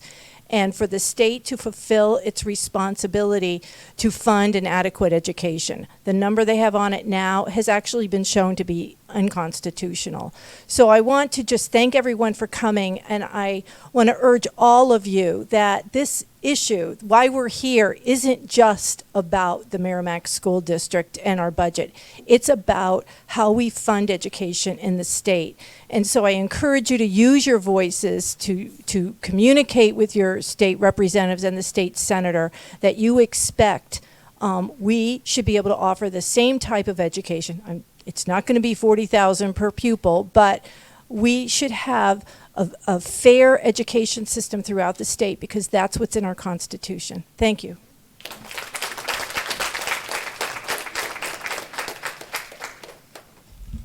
Hi, Kathy Provencher, 35 Ingham Road. Probably been here a resident as long as Mr. Mauer. I grew up here. My grandmother started paying taxes in 1955. I was one of those people. I went through Thornton's, went through middle school and high school, graduated high school. I can't believe that we're having these conversations. I wish we had the diversity we have now when I was going through school, because they are life-saving and life-changing moments. And for anybody here to think that SEL is not anything worthwhile to put money on, I encourage you to come into school and spend a day in a classroom, okay? Because I love as we've said, and most of the support here, we don't do it to make a living. We're doing it to change lives. And I can't tell you, my course of my day is not just teaching curriculum, but it's also helping them getting through their emotional support. You check in with them. You try to make sure, how's your day going? Because you don't know how their nights are going, okay? We all assume that everything's great, but it's not in a lot of households. So for anybody to suggest that we should get rid of that program, shame on you. And shame on us for, this is embarrassing. My parents and my grandparents had to pay taxes just like everybody else did. I'm sure they felt the brunt when we had to get the new high school here and all the other new equipment. The funny thing is, I don't even have any children, okay? And I live here. And I want to do better and be better. And I'm always telling my students to stand up, even if you're standing alone. And I commend the high schoolers that have been here to stand up. And then for people to say, oh, we're going to cut all those things anyway, even though the public that's here wants them, it's just mind-blowing to me. I appreciate your service. I appreciate what you do, because any of us can do it, I guess. I mean, I think anybody can be elected and do this, and that's fine. I mean, I didn't want to get involved. I don't want to do this. I should be home in my pajamas. Well, basically, I should be sleeping now, okay? But here we are. We're here because we care. And I really wish this board would really think about that and really listen to what people are saying before we start slicing things up. Because let's face it, sports also. Your kids aren't going to sports. They're not going to play in the NFL, NHL, and basketball, okay? Let's face it, we want them to, but it's not going to be there. You're letting them play sports because they need those skills of compromising, learning how to lose, learning how to deal with stuff, learning those things to be a life adult member. And what we're doing here is we're nitpicking of what we should cut and not, but we're really cutting out the kids. And the most important thing is right now our community, because they are going to be taking care of us. And that's horrifying if you cut these budgets. Thanks.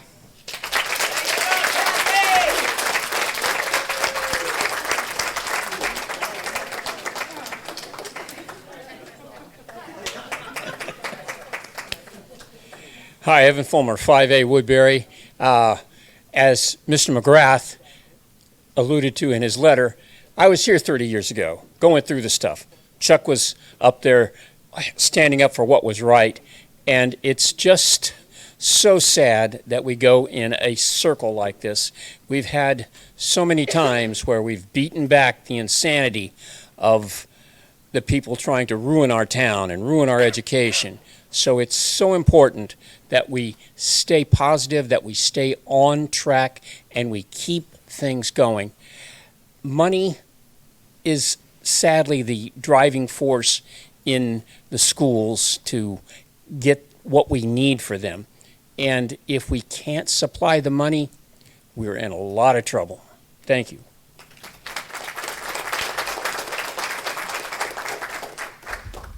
Good evening. Jeannie Wagner, 4 Cowan Road. I've been a Merrimack educator for 40 years, 40. I was here 30 years ago that someone brought up, and I do remember. My basic question is, when was the last time that any of you have observed in any of the schools to see the benefits of the programs that you doubt the veracity of?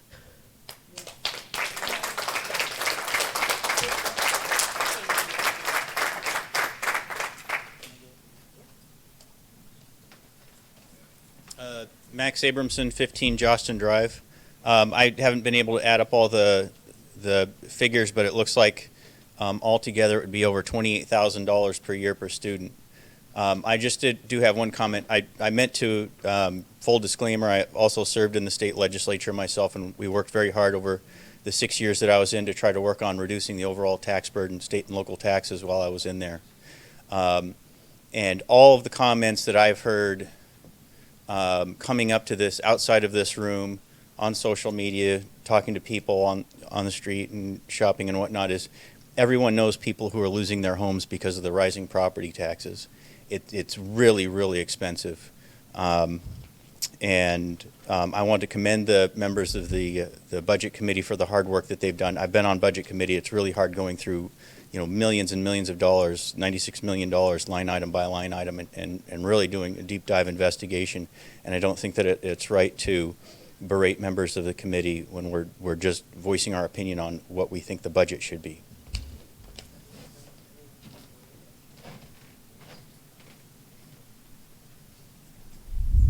Are there any other comments?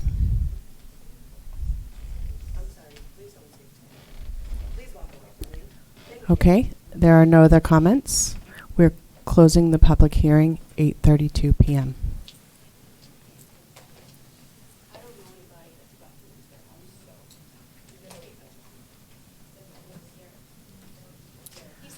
Okay, moving on to our committee business. We have a charge to make recommendations on the moneyed warrant articles. So we are only going to focus on the warrant articles that are highlighted in yellow, because those are the ones that have money attached.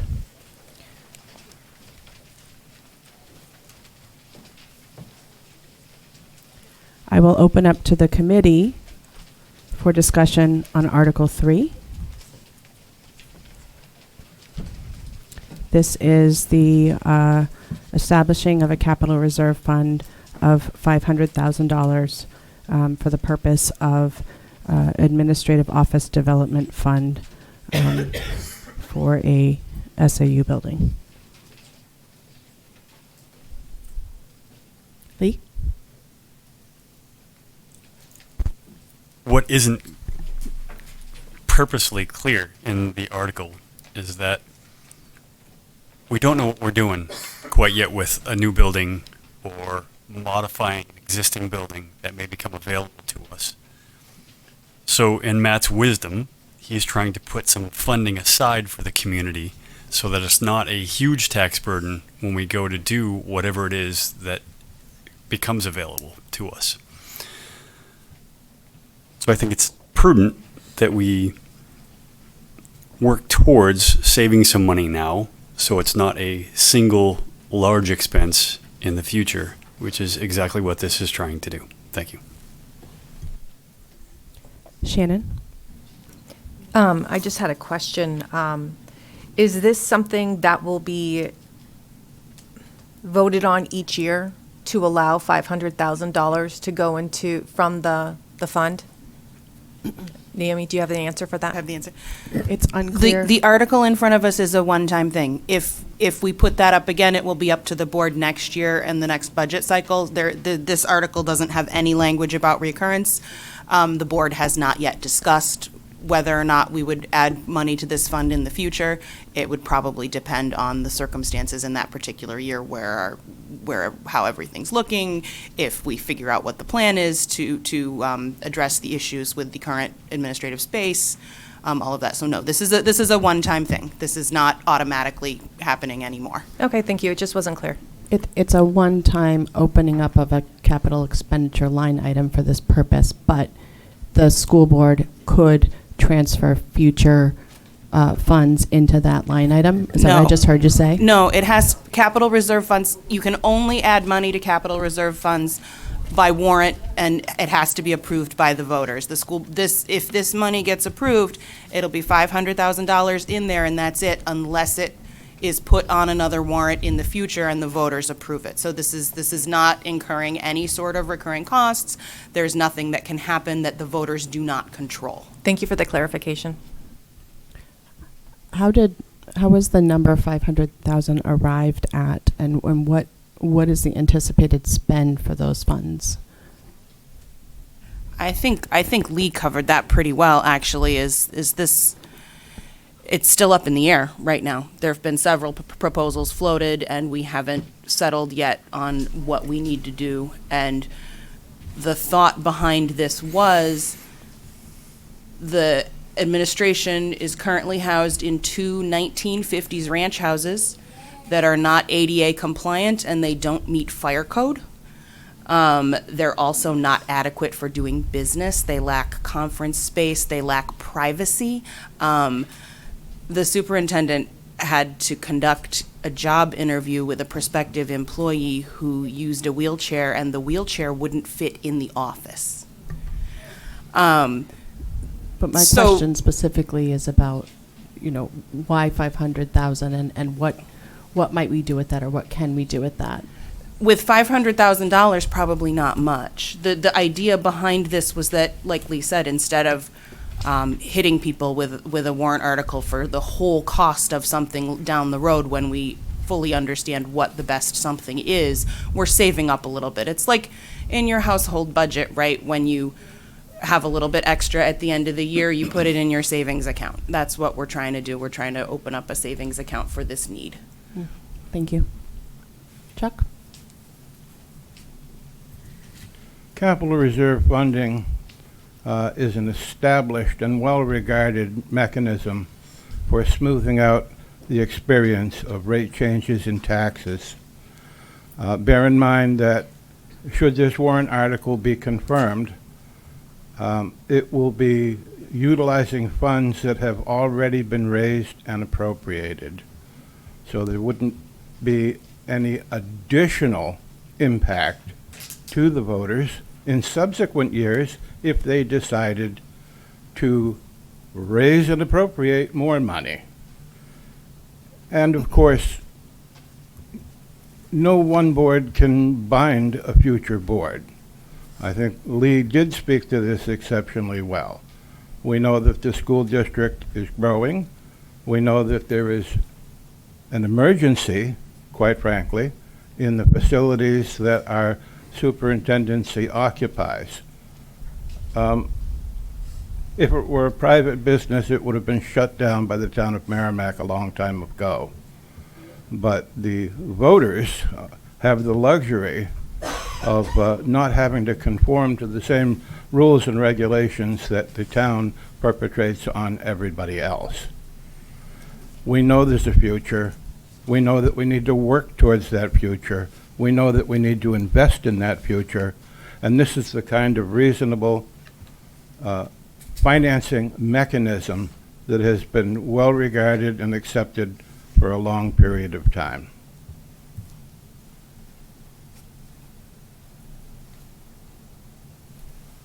Caitlin? Thank you. Originally, looking at it, I, hearing the taxpayers and thinking of, wanting to give as much money back, save as much money as we can, I was originally thinking how this wouldn't necessarily signal that we are trying to save money. But when I look at it a second time, I think about the ADA implications and the lawsuits that we are continuing to open ourselves up to by not following the fire safety report that told us that we had till last year, to put that we were making a change to our business and that those buildings were going to be used for our for a business and not for a house. We have to follow up on those fire reports that we have, and being able to have the money that we maybe can't say this is the enough amount of money to be able to make the big changes we would like to, we would at least be able to start having and formulating a plan to be able to meet those requirements and be able to fill out our fire safety report that is asking us for a while now what our intention is to do to meet the ADA compliance and be able to have somebody go downstairs if they need if they're utilizing a wheelchair. So I am for this for the reasons that we would be saving ourselves money in the long term or even short term. I'm pretty sure that doesn't even cover what we would have to pay if we got sued. That is my thought on that. Bless you. Thank you. And bless you. Chuck, and then I think Anthony. I'd like to add on what Caitlin has indicated relative to intent. We are a municipal corporation, and it is very important when we recognize our responsibilities to show intent. Should we have any further exposure to liability, God forbid, one of the things that would be considered in a court action would be what was the intent of the school district. And I think it's critical that not only is this good financial management for our future, but it's also a stay against somebody claiming that we did not show any good intent to remedy the situation that we know was an exposure to liability. Thank you. Anthony? So I know that a lot of the folks that are here today kind of share a belief that there's no, excess money in the budget and every penny is hard required. The reason that this $500,000 exists today in retained surplus, right, is because there were extra tax funds collected and stuffed away in retained surplus, and now that bucket is filling, and this would kind of functionally be a mechanism to clear out some of that money so that more could be tucked away there. In spirit by itself, I really like this. So I think that debt specifically is a very expensive and not good thing, and I like this idea of saving money in advance to not incur debt. But I just want to point out that the mechanism for funding this is precisely by having raised more taxes sooner, the taxes that folks think don't exist. Marie? I would just like to point out something that maybe I misunderstood that I think was misstated earlier. Our district, in terms of student population, is not growing. In fact, we've declined by about 1,600 students over the last 25 years. And the prediction of the superintendent was that in the immediate future years, there would be a continued slow decline or maybe a plateau. And he cited the fact that New Hampshire has the second lowest birth rate in the country right now. So I think that when that building, and I agree that a building should be built. I'm totally on board with that. But I would like to see the building be carefully designed to accommodate our district as it is and as we see in the near future, and not designed for what we had 25 years ago. That's my comment. Oh, I don't know who was first. We'll go this way. Naomi? I'd like to address the comment about the surplus. The surplus doesn't build up. Every single year, if there is extra at the end of the year, it goes back to reduce taxes the following year. The surplus does not build up. There is retained surplus. Matt, could you help clarify that? Are we just going to keep interjecting on other people talking? Because I could have done that like 3 times, Anthony. So you don't get to do that. You raise your hand like the rest of us. Naomi, are you done? Have you finished your thought, Naomi? Yeah. Okay.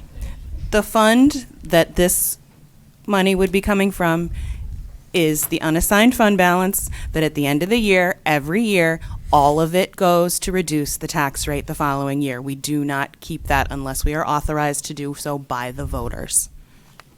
Caitlin? All right. I'd like to address a few things on that since we're addressing things.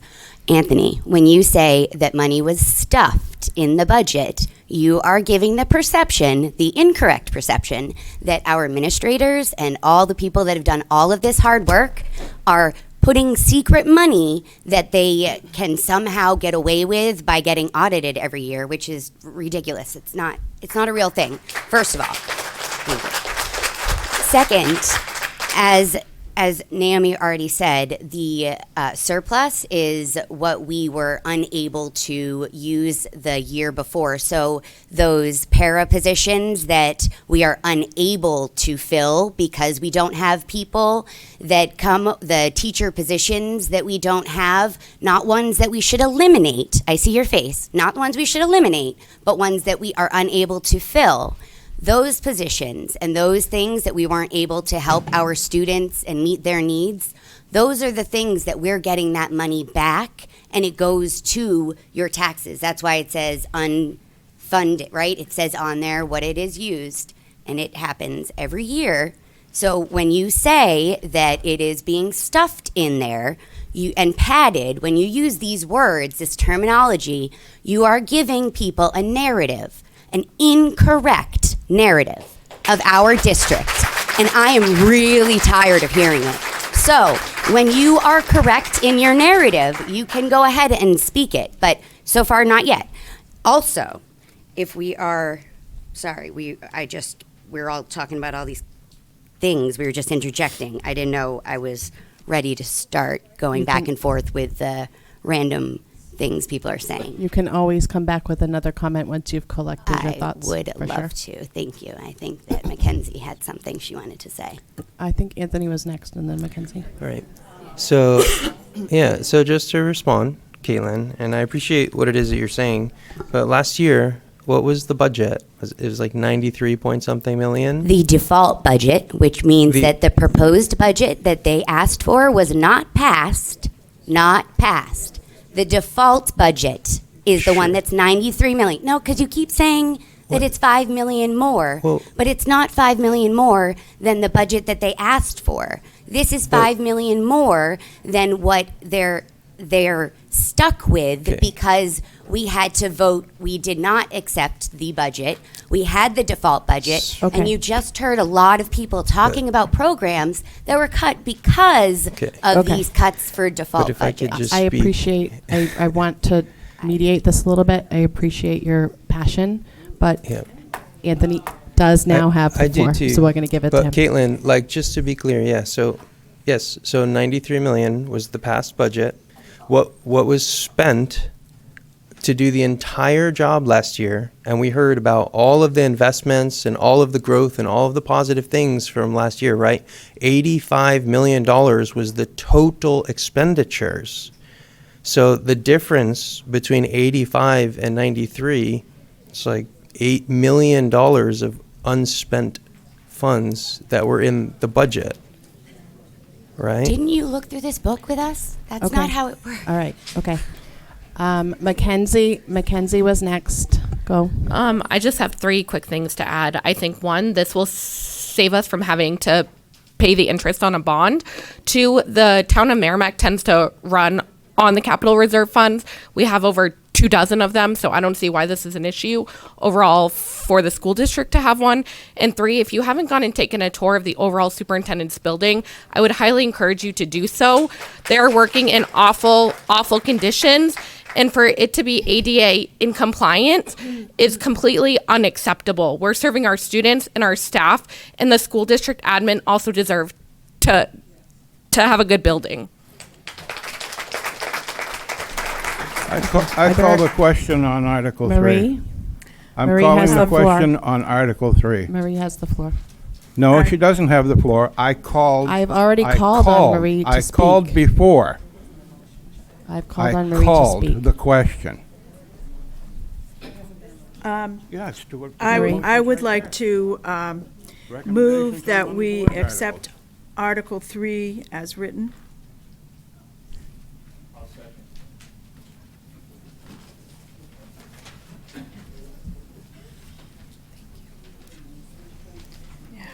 Okay, if you would like to, we have to do a roll call vote on this. So Pat will read out the names and we can go ahead and raise your hand to vote affirmative. Lee? I was going to say, who made the motion? Marie made the motion and Dan seconded it. With Lee seconding. No, Dan seconded. Dan second, thank you.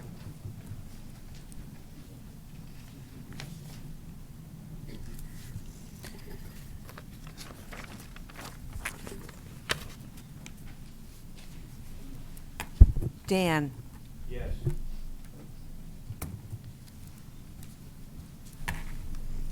Jennifer? Yes. Rachel? Yes. Anthony?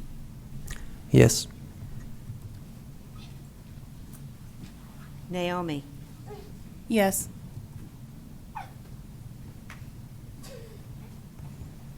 Caitlin? Yes. Lee? Yes. Mackenzie? Yes.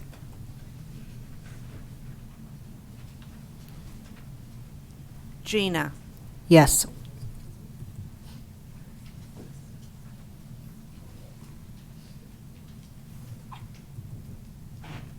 Shannon? Yes. Brian? Yes. Marie? Yes. Chuck? Absolutely, yes.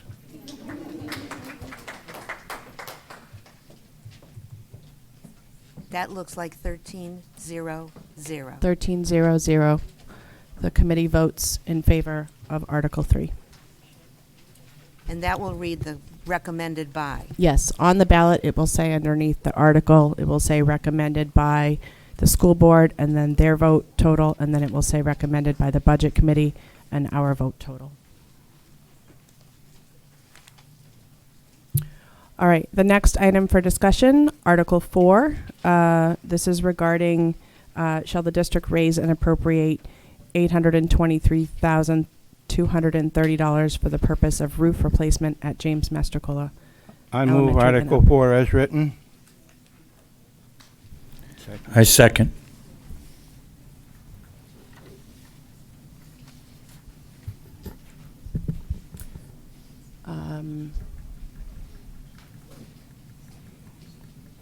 Discussion? I did. You seconded? I do have one quick question, if I can, on that one. Don't I get to speak to the motion? It's been seconded. Oh, I'm sorry, I didn't. Yeah, it's to a vote now. Is that a yes? There's no discussion? I thought that was a thing. Yes? Thank you. We've been fixing roofs for a long time in Merrimack. This is nothing new. This is, however, the last one. We now are in a situation where our roofs have been taken care of with longer term warranties and so forth. And this is just regular housekeeping business. Anthony, you had a comment? Yeah, I do have one question. So looking at when the warranties ends for the different roofs, there's one older roof section that wasn't selected for this warrant article. It's the 2008, it's roof K. That warranty expired in 2008, and there's a newer one, line O, that was on here. I was just curious if someone could explain why it was that we're just skipping the older one. Maybe that's a simple answer, but do we know? Matt, would you please come to the mic and provide the answer? Thank you. Sorry to make you have to get up, but we appreciate it. Losing feeling in my feet right now. So. Do some jumping jacks. At least 2 or 3 times a year, Tom Tussaud, one of the best facilities director I have ever worked with in my 25 years here, gets on top of these roofs and walks them inch by inch by inch. The new roofs that will be put down are a multi-tiered roof level. They're a built-up roof. They have a 45-year warranty. I will never talk to you about these roofs again because I'll be living in across the street in the whatever the name of that cemetery is, okay? The Last Rest. Thank you. And so some of the roofs that weren't picked up didn't show the deterioration that these did.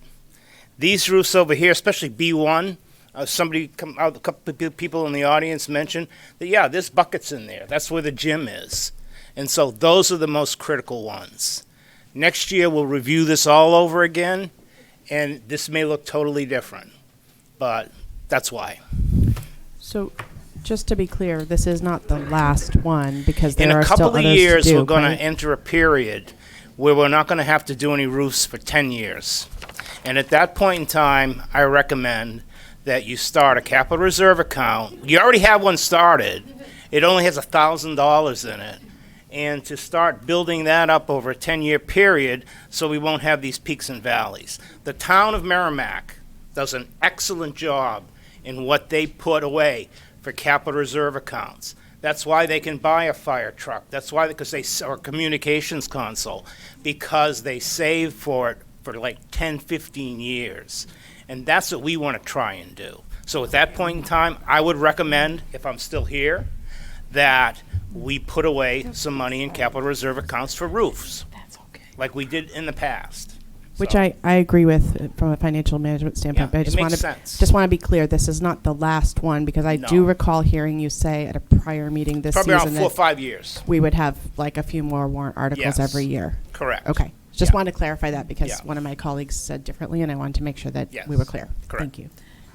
Can I Marie? just ask Matt a quick question? Oh, catch him quick before he don't sits. No, I know. I was trying to catch you. I know. Did I hear you say that some of these places there's buckets because the roofs are leaking? Yeah. Okay. Just wanted to make sure I I was going heard to that say, right. we have a brand new gym, a brand new floor. If anybody goes to the MYI basketball games, you might notice on our brand new MES gym floor, you'll notice a couple buckets around, keeping those spills from ruining that brand new floor that we just spent a lot of money on. And Well, that- actually, the Oh, not you. insurance spent money on it because during the cold, I was bitter there. cold season a few years ago, we had a pipe blow up over the weekend and flood the entire damn floor. I can't say that. And flood the entire darn floor. Point of order. At MES. And so insurance, Primex replaced the whole thing. Right. Well, I just don't want to ruin the Well, I don't floor want to anyway. ruin it either. so. I don't care who paid for it. But It's isn't it nice. shellacked? It's pretty glossy, right? You can wipe I it just off. think that means the kids slide a bit more when they project off of it. Thank you, Matt. Appreciate that. Are there any other questions on this item? Would anybody like to call the question? Call the question. Call the please. question. Gina was at it. And I heard Lee second it. All right. We will do a roll call vote for this warrant article as well.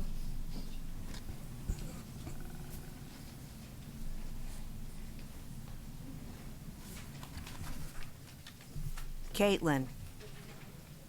I didn't know you were going to switch it up. Yes. Always. Lee. Yes.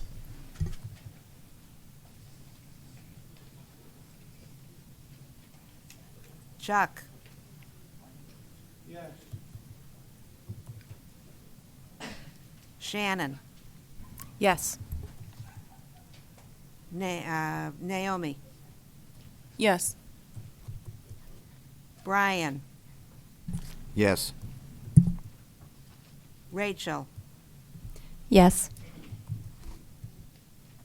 Jennifer. Yes. Dan. Yes. Marie. Yes. Gina.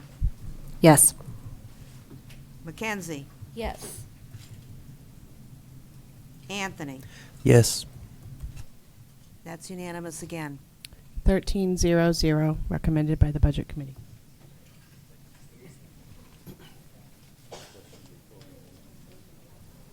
Dan? Yeah, in regards to Article 5, which I know we're not going to vote on, it was stated here at the podium that Budget Committee members signed for this article. I'd like to ask the chair to check legal to see if there isn't a conflict of interest in sponsoring a warrant article that you're then going to vote on.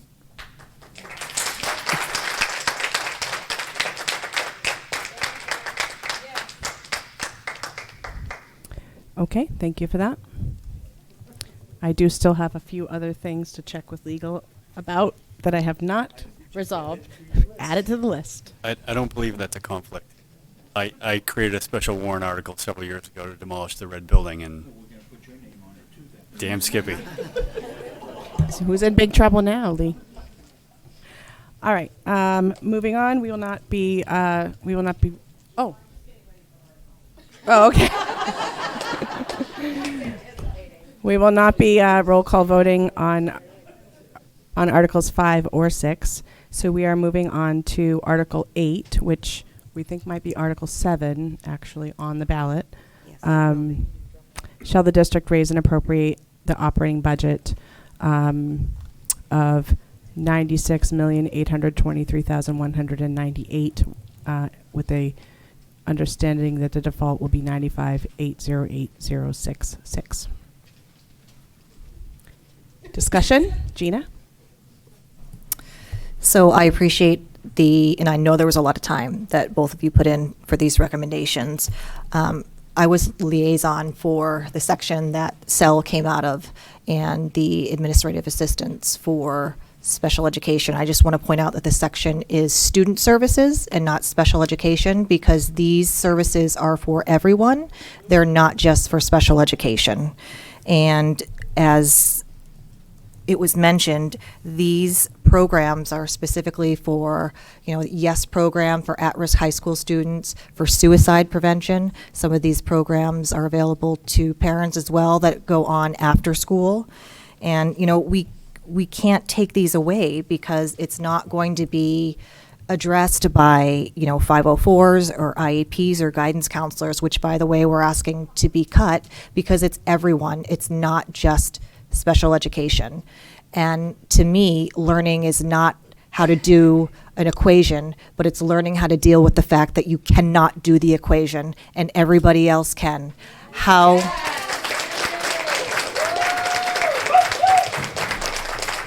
you deal with that anxiety, how you get up the courage to advocate for yourself, how you can come back into the classroom after sitting all by yourself at lunch because nobody will talk to you and be able to sit there and appropriately learn. That's what SEL is for. Social emotional learning is part of your academic day.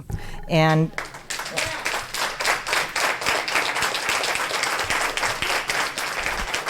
as far as the administrative assistants go for special education, I mean, it's a federal, I mean, we have to serve the special education students, but there's also documentation that legally is required, and we need to have the manpower in order to document that.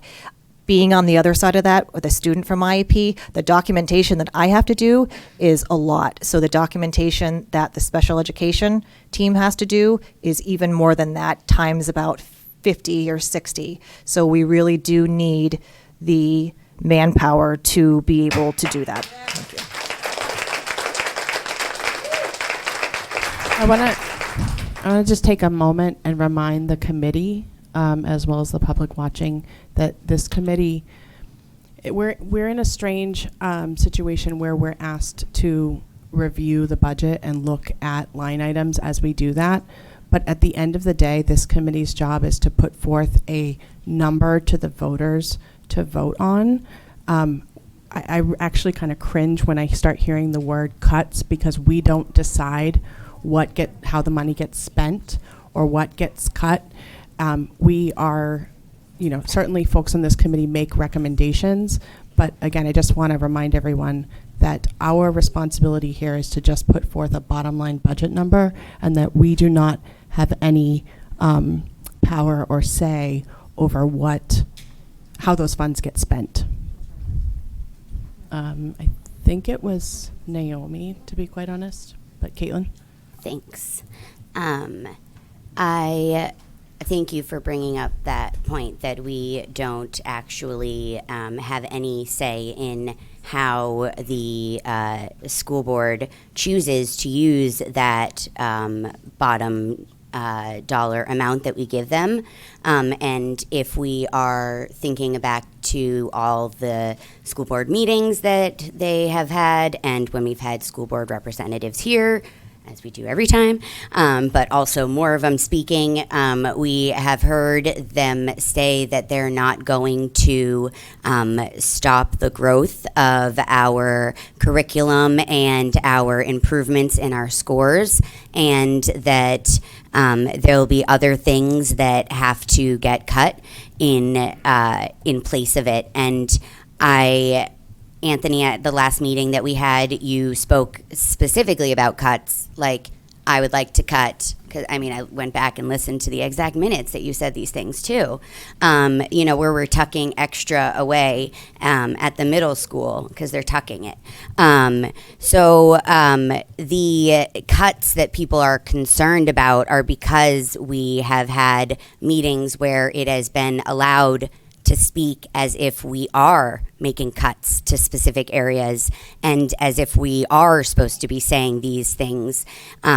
When Anthony said that district-wide we should cut $4 million, that's him saying cuts. So I think that when we talk about the money that the $8,000 for a middle school lacrosse team, and we talk about the $57,000 in supplies. In my own home life budget, that would be like real big, enormous amounts of money, but it's not when it comes to an overall $96 million budget. So I know that was something that we talked about in the beginning, that we're gonna talk about the little line by line, but we don't want to get bogged down in those things. And in hearing, especially tonight and all the past meetings, but in talking to the community, I agree that the amount that our district is asking for is the amount of money that they need to be able to continue our growth that we have within our school.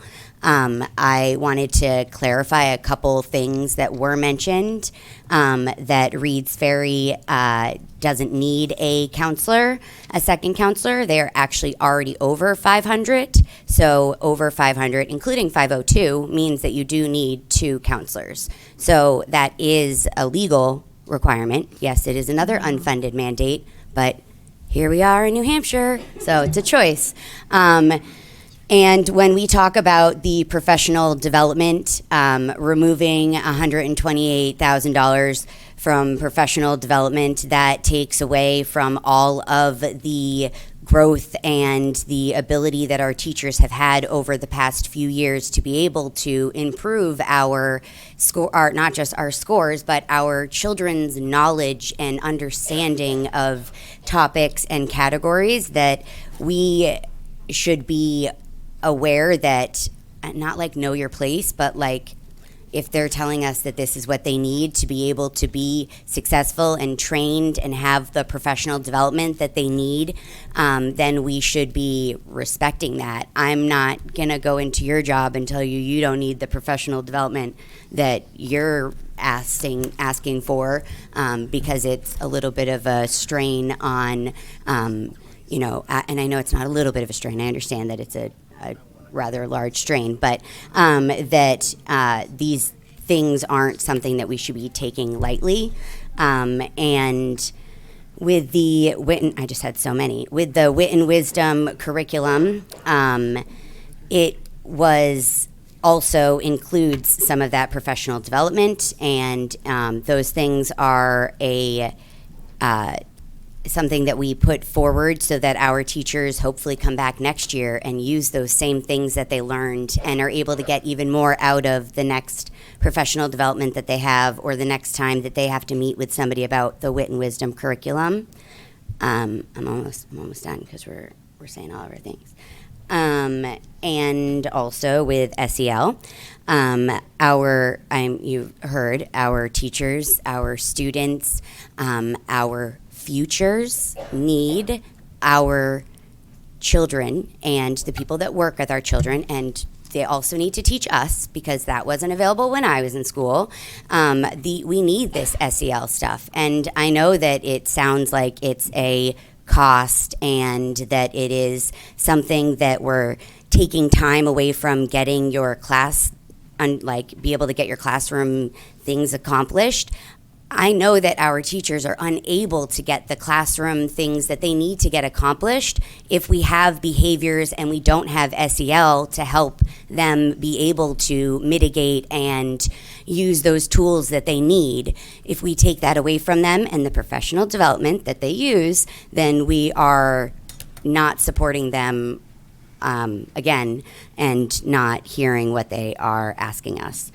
Also, Marie, you had mentioned that our test scores are not going up. I believe somebody had mentioned earlier that it has improved. I agree that our high school test scores are not going up, but that's because they are starting with our elementary school children. In kindergarten, even my oldest didn't get all of the programs that my youngest now has, that I wouldn't want to deprive my youngest or somebody that has a child that's younger than mine the opportunity to have, just because my first child didn't have that opportunity. Maybe one more. And we already talked about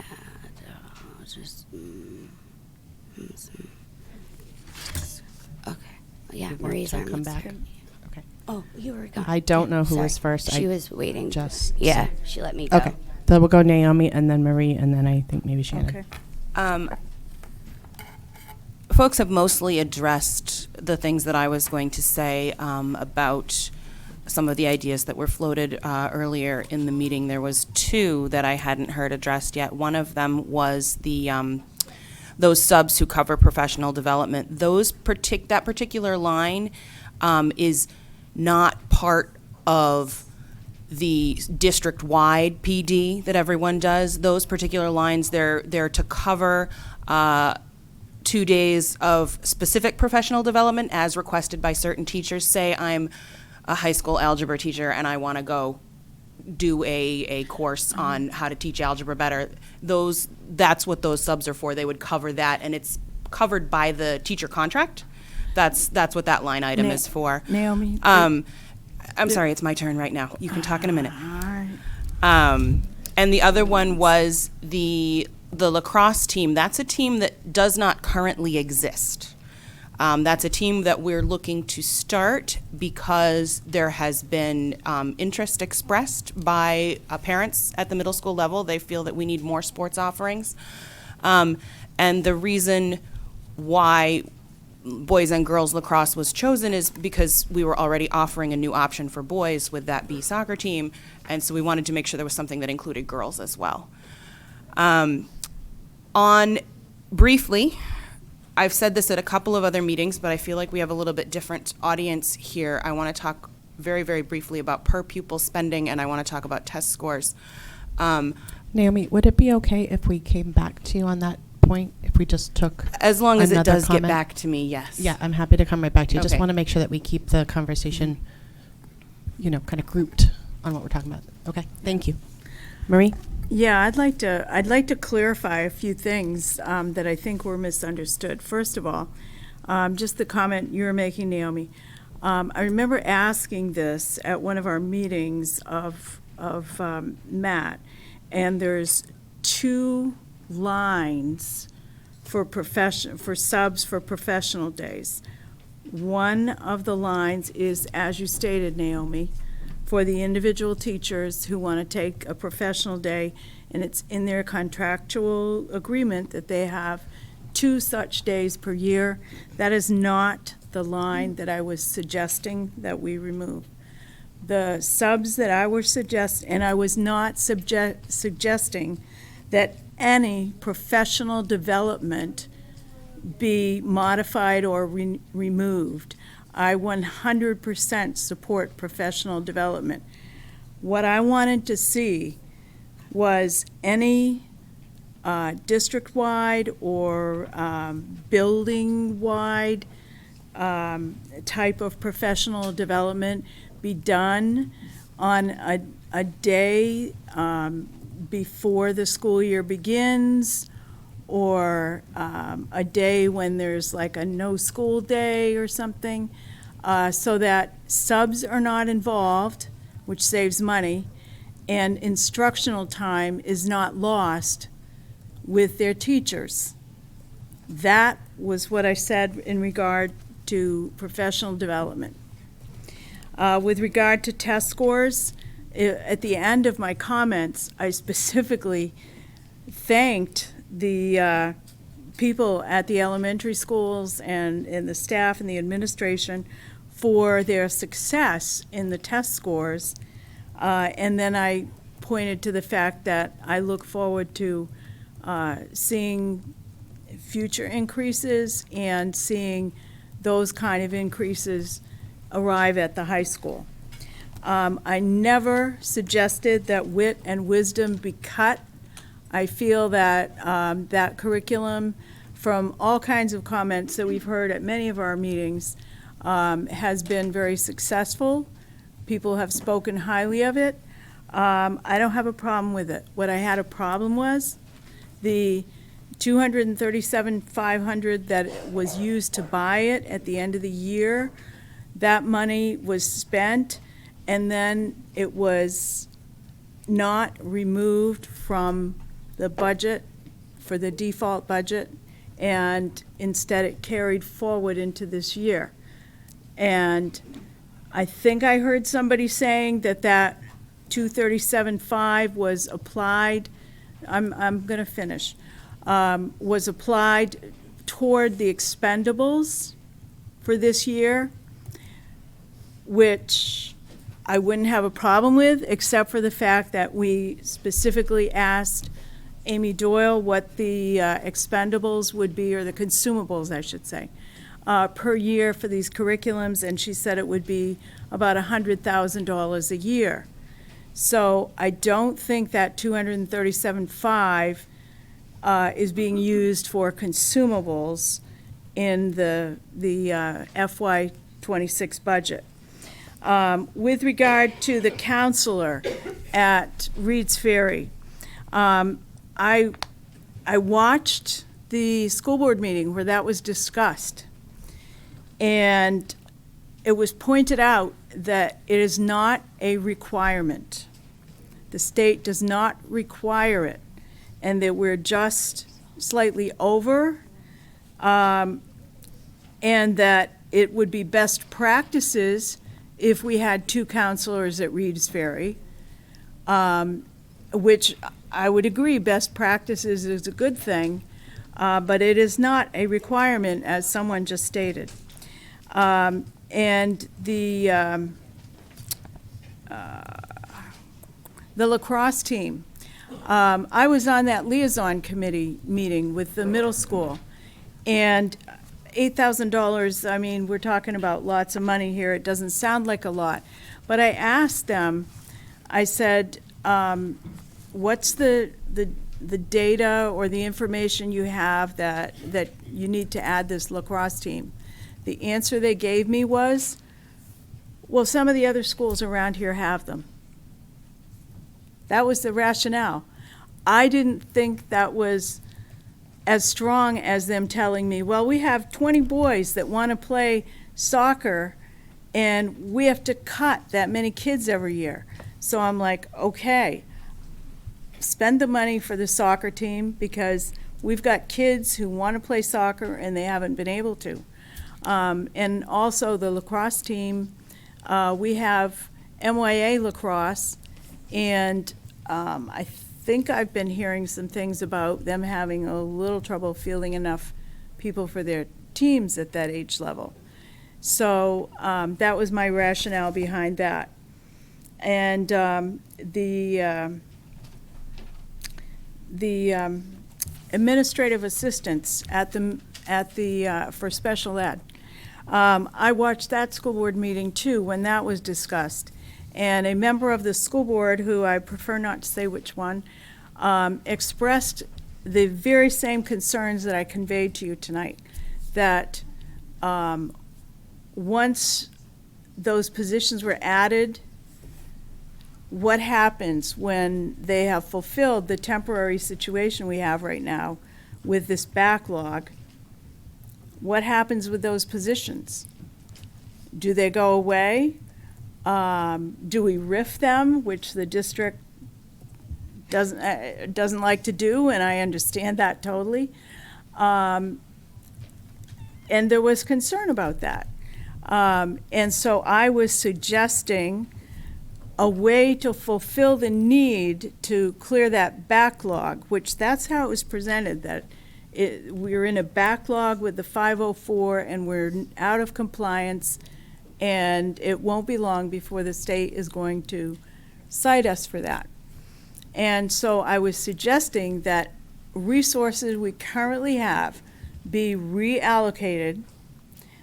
People can be asked voluntarily to do some overtime, which of course they'd be paid for, but that would be way cheaper than hiring new employees, paying them benefits, and then having to figure out what we're going to do with them when we don't need them any longer. That was where I was going with that. So I hope I've clarified a bit my intentions with those things. I don't want to be misstated. Thank you. Naomi,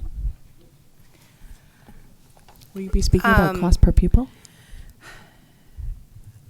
The district does not do training where an entire department or an entire building is absent from their classrooms and they're covered by subs.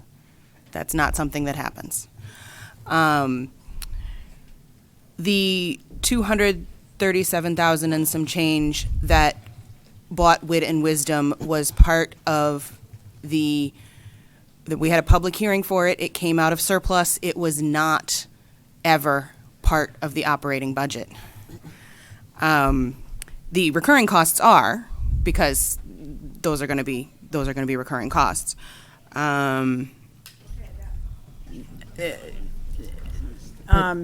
Anyway, That was my misunderstanding then, Naomi. I assumed, because I attended that hearing when the purchase was decided, and I assumed that it became part of that operating budget. Yeah, that's And not. if you tell me that it wasn't, I certainly believe you. And then in that case, there isn't a 237.5 to play with or remove. Okay. I want to quickly, this is just sort of a general thought on the budget. Like I said, I've shared it at a couple of previous meetings. It's about cost per pupil, and because there's a different audience here tonight, and because I don't feel like this can be said enough, the cost per pupil for New Hampshire, the new average came out recently, and I looked at that number and I went, wow, Merrimack, we're like right at average for the state for cost per pupil. And these figures come from the New Hampshire Department of Education. You can look them up on their website. It's a function called iReport. You can get all kinds of data for all kinds of years. It's all based upon information that we report back to the state and all districts report back to the state. So they calculate the average cost per pupil to educate a student in New Hampshire, and Merrimack is right there. We're paying average. I went back and looked at a 5-year history because I was curious. And it turns out we've been paying average for the past 5 years. So yes, our budget has been going up. Our costs have been rising exactly in accordance with everyone else's costs, which leads me to believe that we don't have a spending problem. We don't have a massive inflation problem. We're seeing the same outside forces acting on our budget that all other districts in New Hampshire are seeing. In that time as well, we had a presentation at this committee a couple of weeks ago. We had a presentation at the school board before that where the administration talked about all the things they've done in the last 3 years to improve outcomes for our students. And again, these scores that I'm about to read, they're the aggregate scores for the whole district, so they're going to be slightly different to the ones Marie said, which were just for the high school. Math scores, where we haven't changed our curriculum at all for math. We've just updated the one that we were using before. We're tracking the state average. We've been 1% below, we've been exactly on par, we've been 1 or 2% above, but the New Hampshire average math scores, and this again is from state data, from state testing, and our math scores are right in line. So we're doing average in math. The English language arts scores, where we have touched those curriculums, we've actually done a complete 180 in terms of the way we teach reading. And I've shared this in the school board. I actually want to share a personal anecdote. The people speaking tonight inspired me. I have 2 kids. One of them is currently in 8th grade. The other one is currently in 3rd grade. And he was midway through 3rd grade when COVID hit. So I have seen the old reading program, kindergarten through 3rd grade, and I have seen the new reading program, kindergarten through 3rd grade. And I can tell the difference. They're really similar kids, intelligence-wise, attention span-wise, personality-wise. Like, she is receiving a better reading education than he did. And his was not bad. I mean, he learned what he needed to learn, right? But the rigor and the difficulty of the assignments that are coming home and the systematic way they're teaching how words are built and how everything connects, is this reading program that we're doing is going to pay off. And now to my test scores, 21, 22, we were 1% above the state average in reading. 22, 23, we were 2% above the state average in reading. 23, 24, we were 6% above the state average in reading. So not only are our test scores increasing, here's the average, and we're going like this. I'm really excited to see the next couple of years, because that's where we'll use that data and we'll make these data-driven decisions, right? We'll see, is this an anomaly, this little increase we're seeing, or is it going to keep going up? My intuition is that it's going to keep going up, but we'll see the results come the spring. Science scores. We redid our science curriculum in 21, 22. Merrimack was scoring 8% below the state average in science. In 22, 23, Merrimack was scoring 3% above the state average. And in 23-24, Merrimack was scoring 9% above the state average. And those state averages were within 1% of each other each year. So the state average was flat, and even more pronounced than the reading scores, the science scores went like this. They went up. And that was a curriculum that we've changed in the last 3 years to improve those results. So in summary, this budget and previous budgets over the last 5 years represent controlled costs in terms that we're keeping them in line with inflation, we're keeping them in line with state averages, and they represent increased results. Thank you.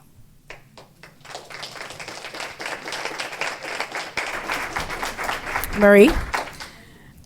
Yeah, I'd just like to revisit the professional development subs because I found it, and I'm thinking maybe this is a Matt question. And I know I asked this at one of our previous meetings. In the budget unit section on page 28, this is just an example. There's 2 line items.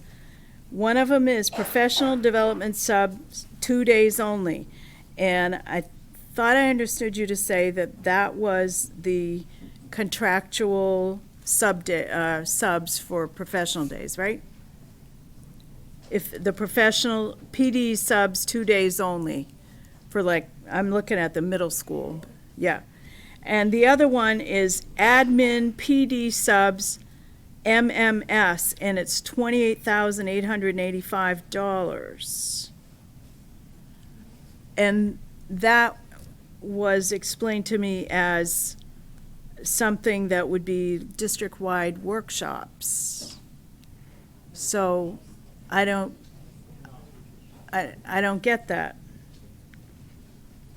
We have I'm sorry?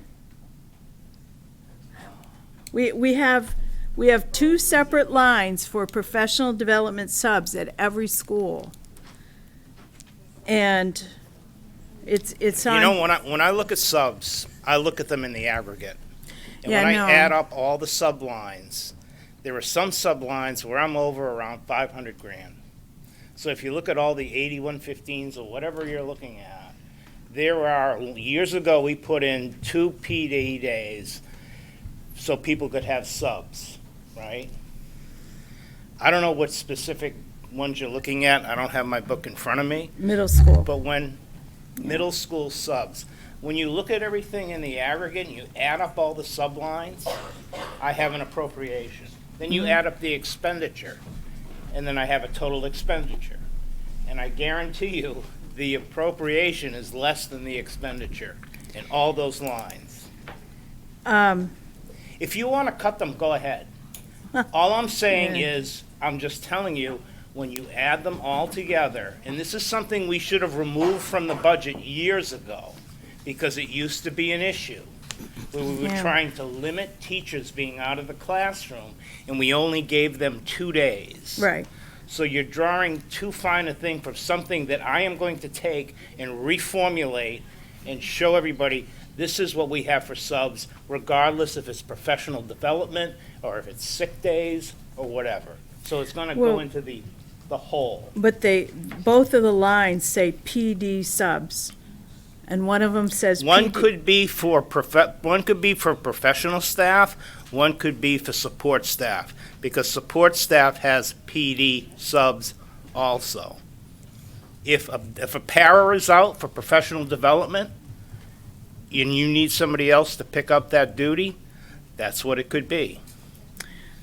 That's Well, really what- all I have to say on that.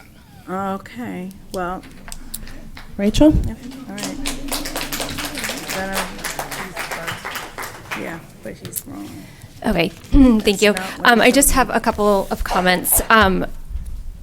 First, I just want to address the lacrosse. It's a small dollar amount, but I led the middle school liaison team meeting, and there was a discussion, and we did ask, between both teams, how did they come to the conclusions of both?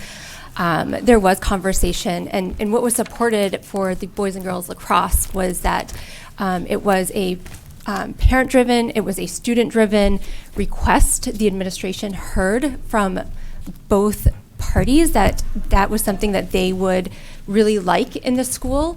The comment that, that other schools are doing it, I think that was just to support that if we added a lacrosse team, that they would have other schools to play against.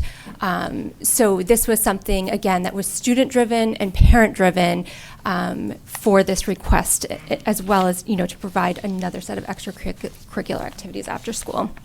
So just a little clarification on that. My second comment is, so when we talk about removing all of these costs, I did some mental math, and you guys know that my mental math might not be that great, but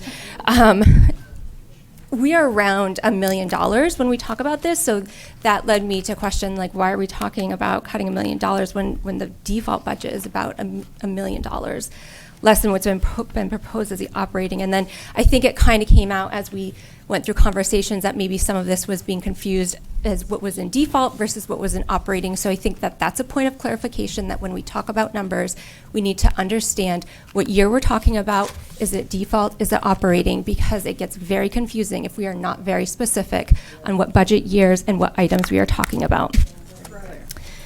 And my last comment I wanted to make was, and I brought this up at the start of this committee, and it is that when we constrain budgets, when we, for the past however many years, besides the last 3, have constrained budgets, we take you take a hit somewhere, right? You have fixed costs that are going to stay fixed costs that you have to pay for no matter what. And that leaves the discretionary funding that shrinks and shrinks and shrinks. And so when 3 years ago, when we have the new administration come in and they did a look at the curriculum, the school board took a look at, teacher pay and trying to get our teachers and our support staff, up to the wages that are in surrounding districts around us.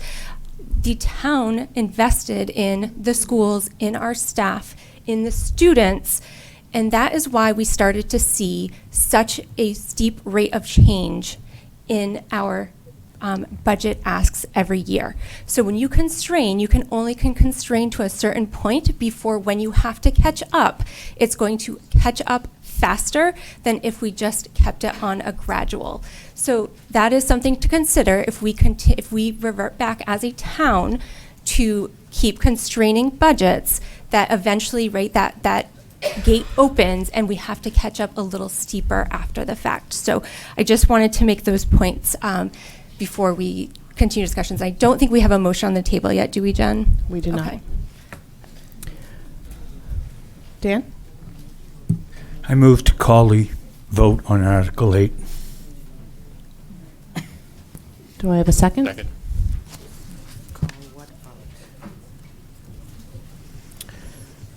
Dan's motion, Lee seconded.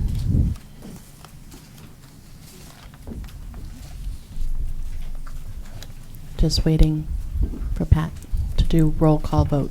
In case anybody's looking at me thinking I'm confused, which sometimes happens. Well, I'm one of them too. The vote on what? What question? Article 8. To recommend Article 8 as Yes. currently written. Yes. Would you like Article to 7. restate? All right, Matt says call it 7. All right, Dan, and who seconded, please? Lee. Lee, thank you. So a vote in the affirmative is to recommend the article as written. Thank you. That's what I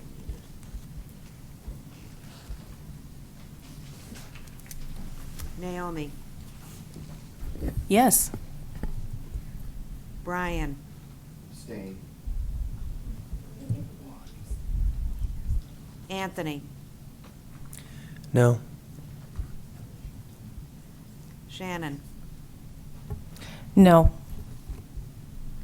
Rachel, Yes.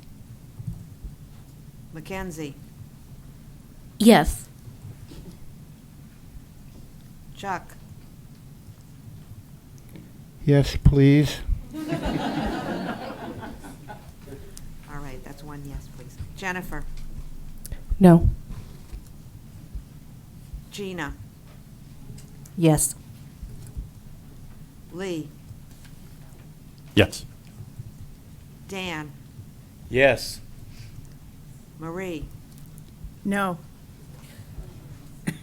Caitlin, Yes.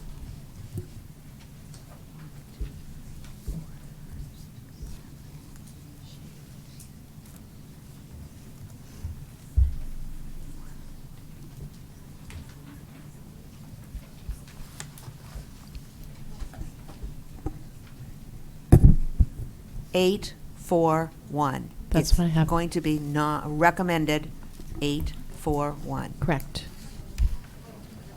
Wait, for recommendation? Recommended, yes. Recommended, I started to say 8, not. Yes.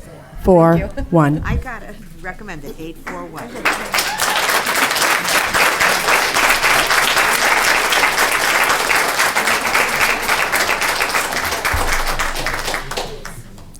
Okay, so what else do we have on the agenda? All right. The next item on our agenda is approval of prior minutes. I do believe that we have minutes from the 28th that were emailed out to us, which were corrections to the previous draft version that had been emailed. Do I have a motion to accept the I minutes? have just one correction. Marie has a correction. I want to thank whoever made all the corrections, but there was just one additional one. Page 5 was missed, and it's the third bullet down. Typically, students are reevaluated every 3 years, and they may test out. They were asked to provide data on how many students typically test out, and no data was available. That was left out. Would anybody like to make a motion to approve as amended? Motion to approve as amended. I have. Second.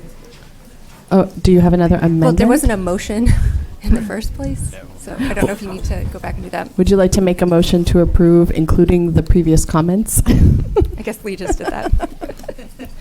Would you like to second? Did you second? I did, Okay, yes. Oh, Marie Marie seconded. seconded. Yeah. Who made the motion? Was it Lee? wasn't Lee. it? Lee, that's Yeah. what I thought. All right. We don't have to roll call vote, so if There is a correction. Another one, yeah. And I don't have the page number. I don't have it in front of me, but it was in one of the vote calls down towards the bottom of approving something. The text said it was 8 approve, 0 no, 3 abstain, but the numbers didn't go with the text. All right, I'll find it. do you know where she's talking about? I'll find it. I'll listen to it. Okay. Yeah, I think Pat got that one. I think. Where are we, Rachel? On the 28th? Is it the 28th? 28th we're talking about. Yeah, it's the 28th. The 28th? It's the 28th. No. The 4th? We don't have the minutes, I don't think, from the last meeting, which is the 4th. We're just talking about the 28th. I don't see any with that number. Right here.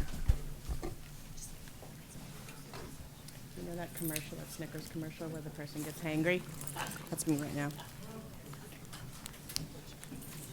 I should have eaten dinner. 1102, this was 930. You go to Yeah, present. right there.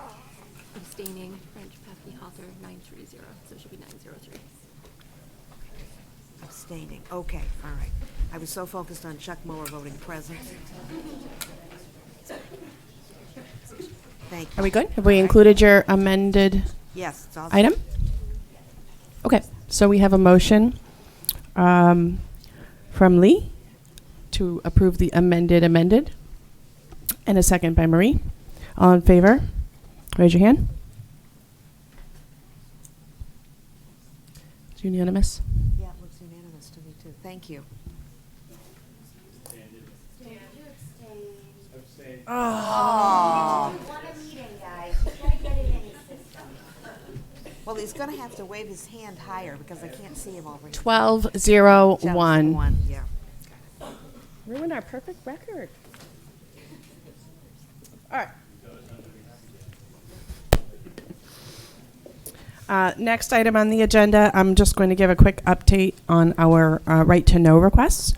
I have collated the documents that I have received to date, and I have your USBs to return to you.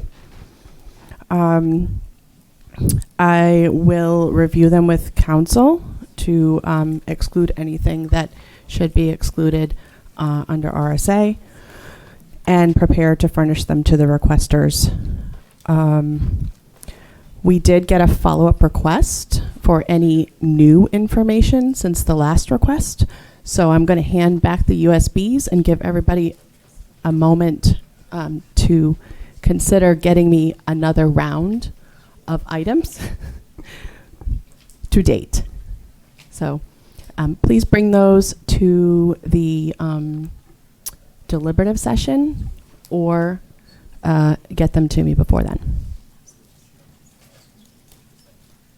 Before then would be preferable, because I do still have to go through the process all over again for the new items. I also have received a number of communications directly from the public to the Budget Committee, to our shared email, which were objections to comments made by members of the committee regarding the student services budget in a prior meeting. Those have been responded to, and everyone here has been they've been forwarded to the committee. We have the signing of the MS-27 needs to be completed by February 20th. The MS-27 is a report to the Department of Revenue with a summary of the recommended budget. So the budget that we approved to put forth tonight, we have to sign a form. So how many people are required to sign that? A majority. A majority, okay. It has the school board recommended and the budget committee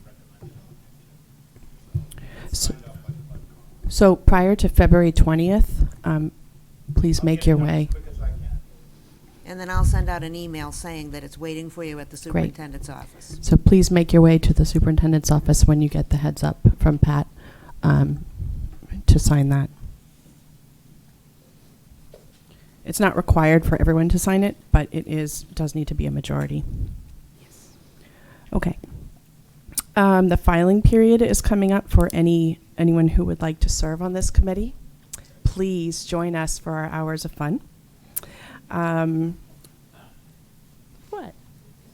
I'm proud to serve on this committee, and I appreciate everybody that comes out. All right. So the filing period is from February 19th to February 28th. There are 4 budget committee positions, 4 budget committee members whose terms are expiring. That is Lee, Gina, myself, and Rachel. And then I also understand that there are 2 school board positions and a number of other things, but I don't recall what they are. Anyway, filing period, if you would like to run for public office, February 19th to 28th. All right, our next meeting will be immediately after the deliberative session on March 5th. Are there any committee comments? Caitlin. Thank you.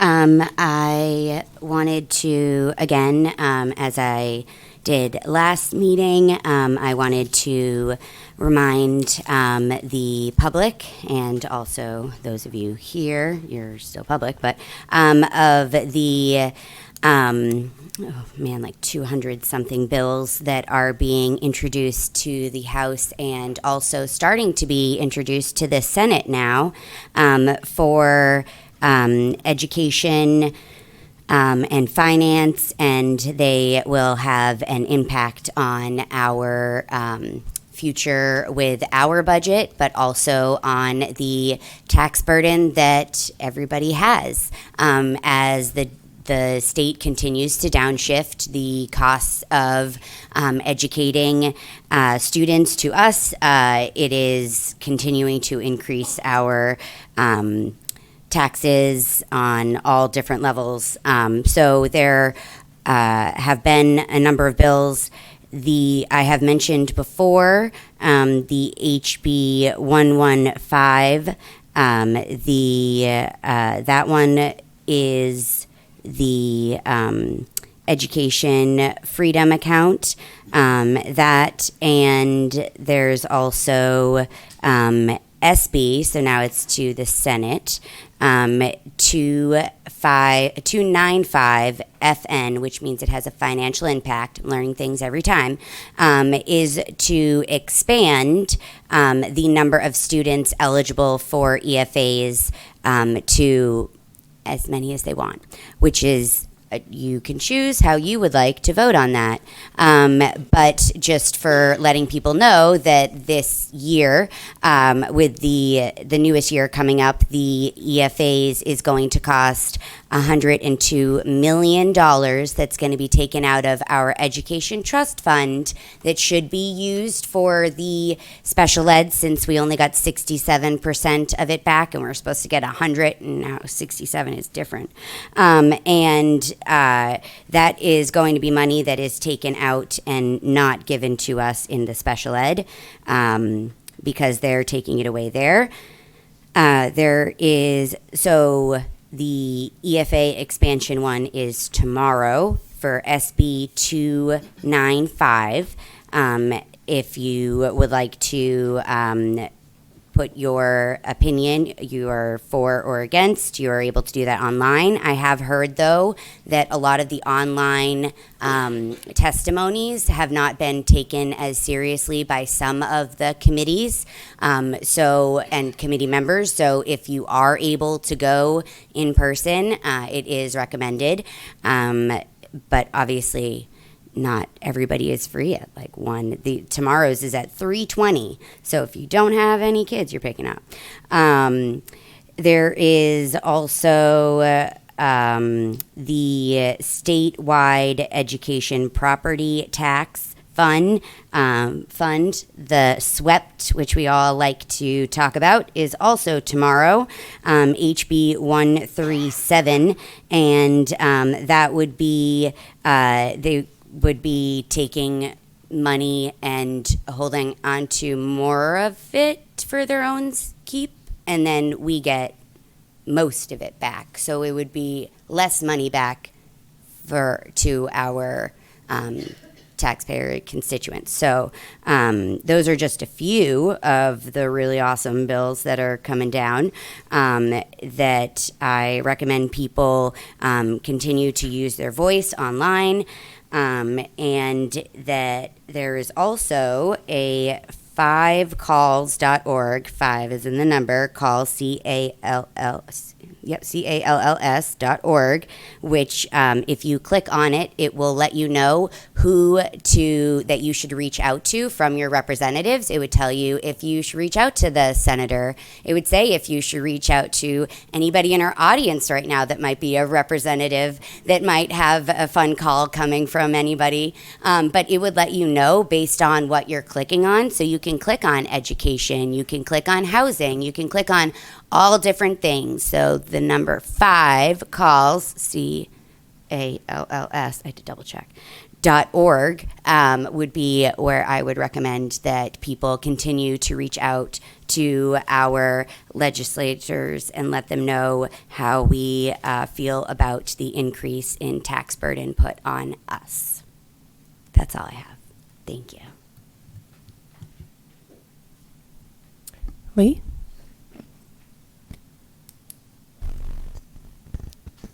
It's been a couple of tough years here on the Budget Committee.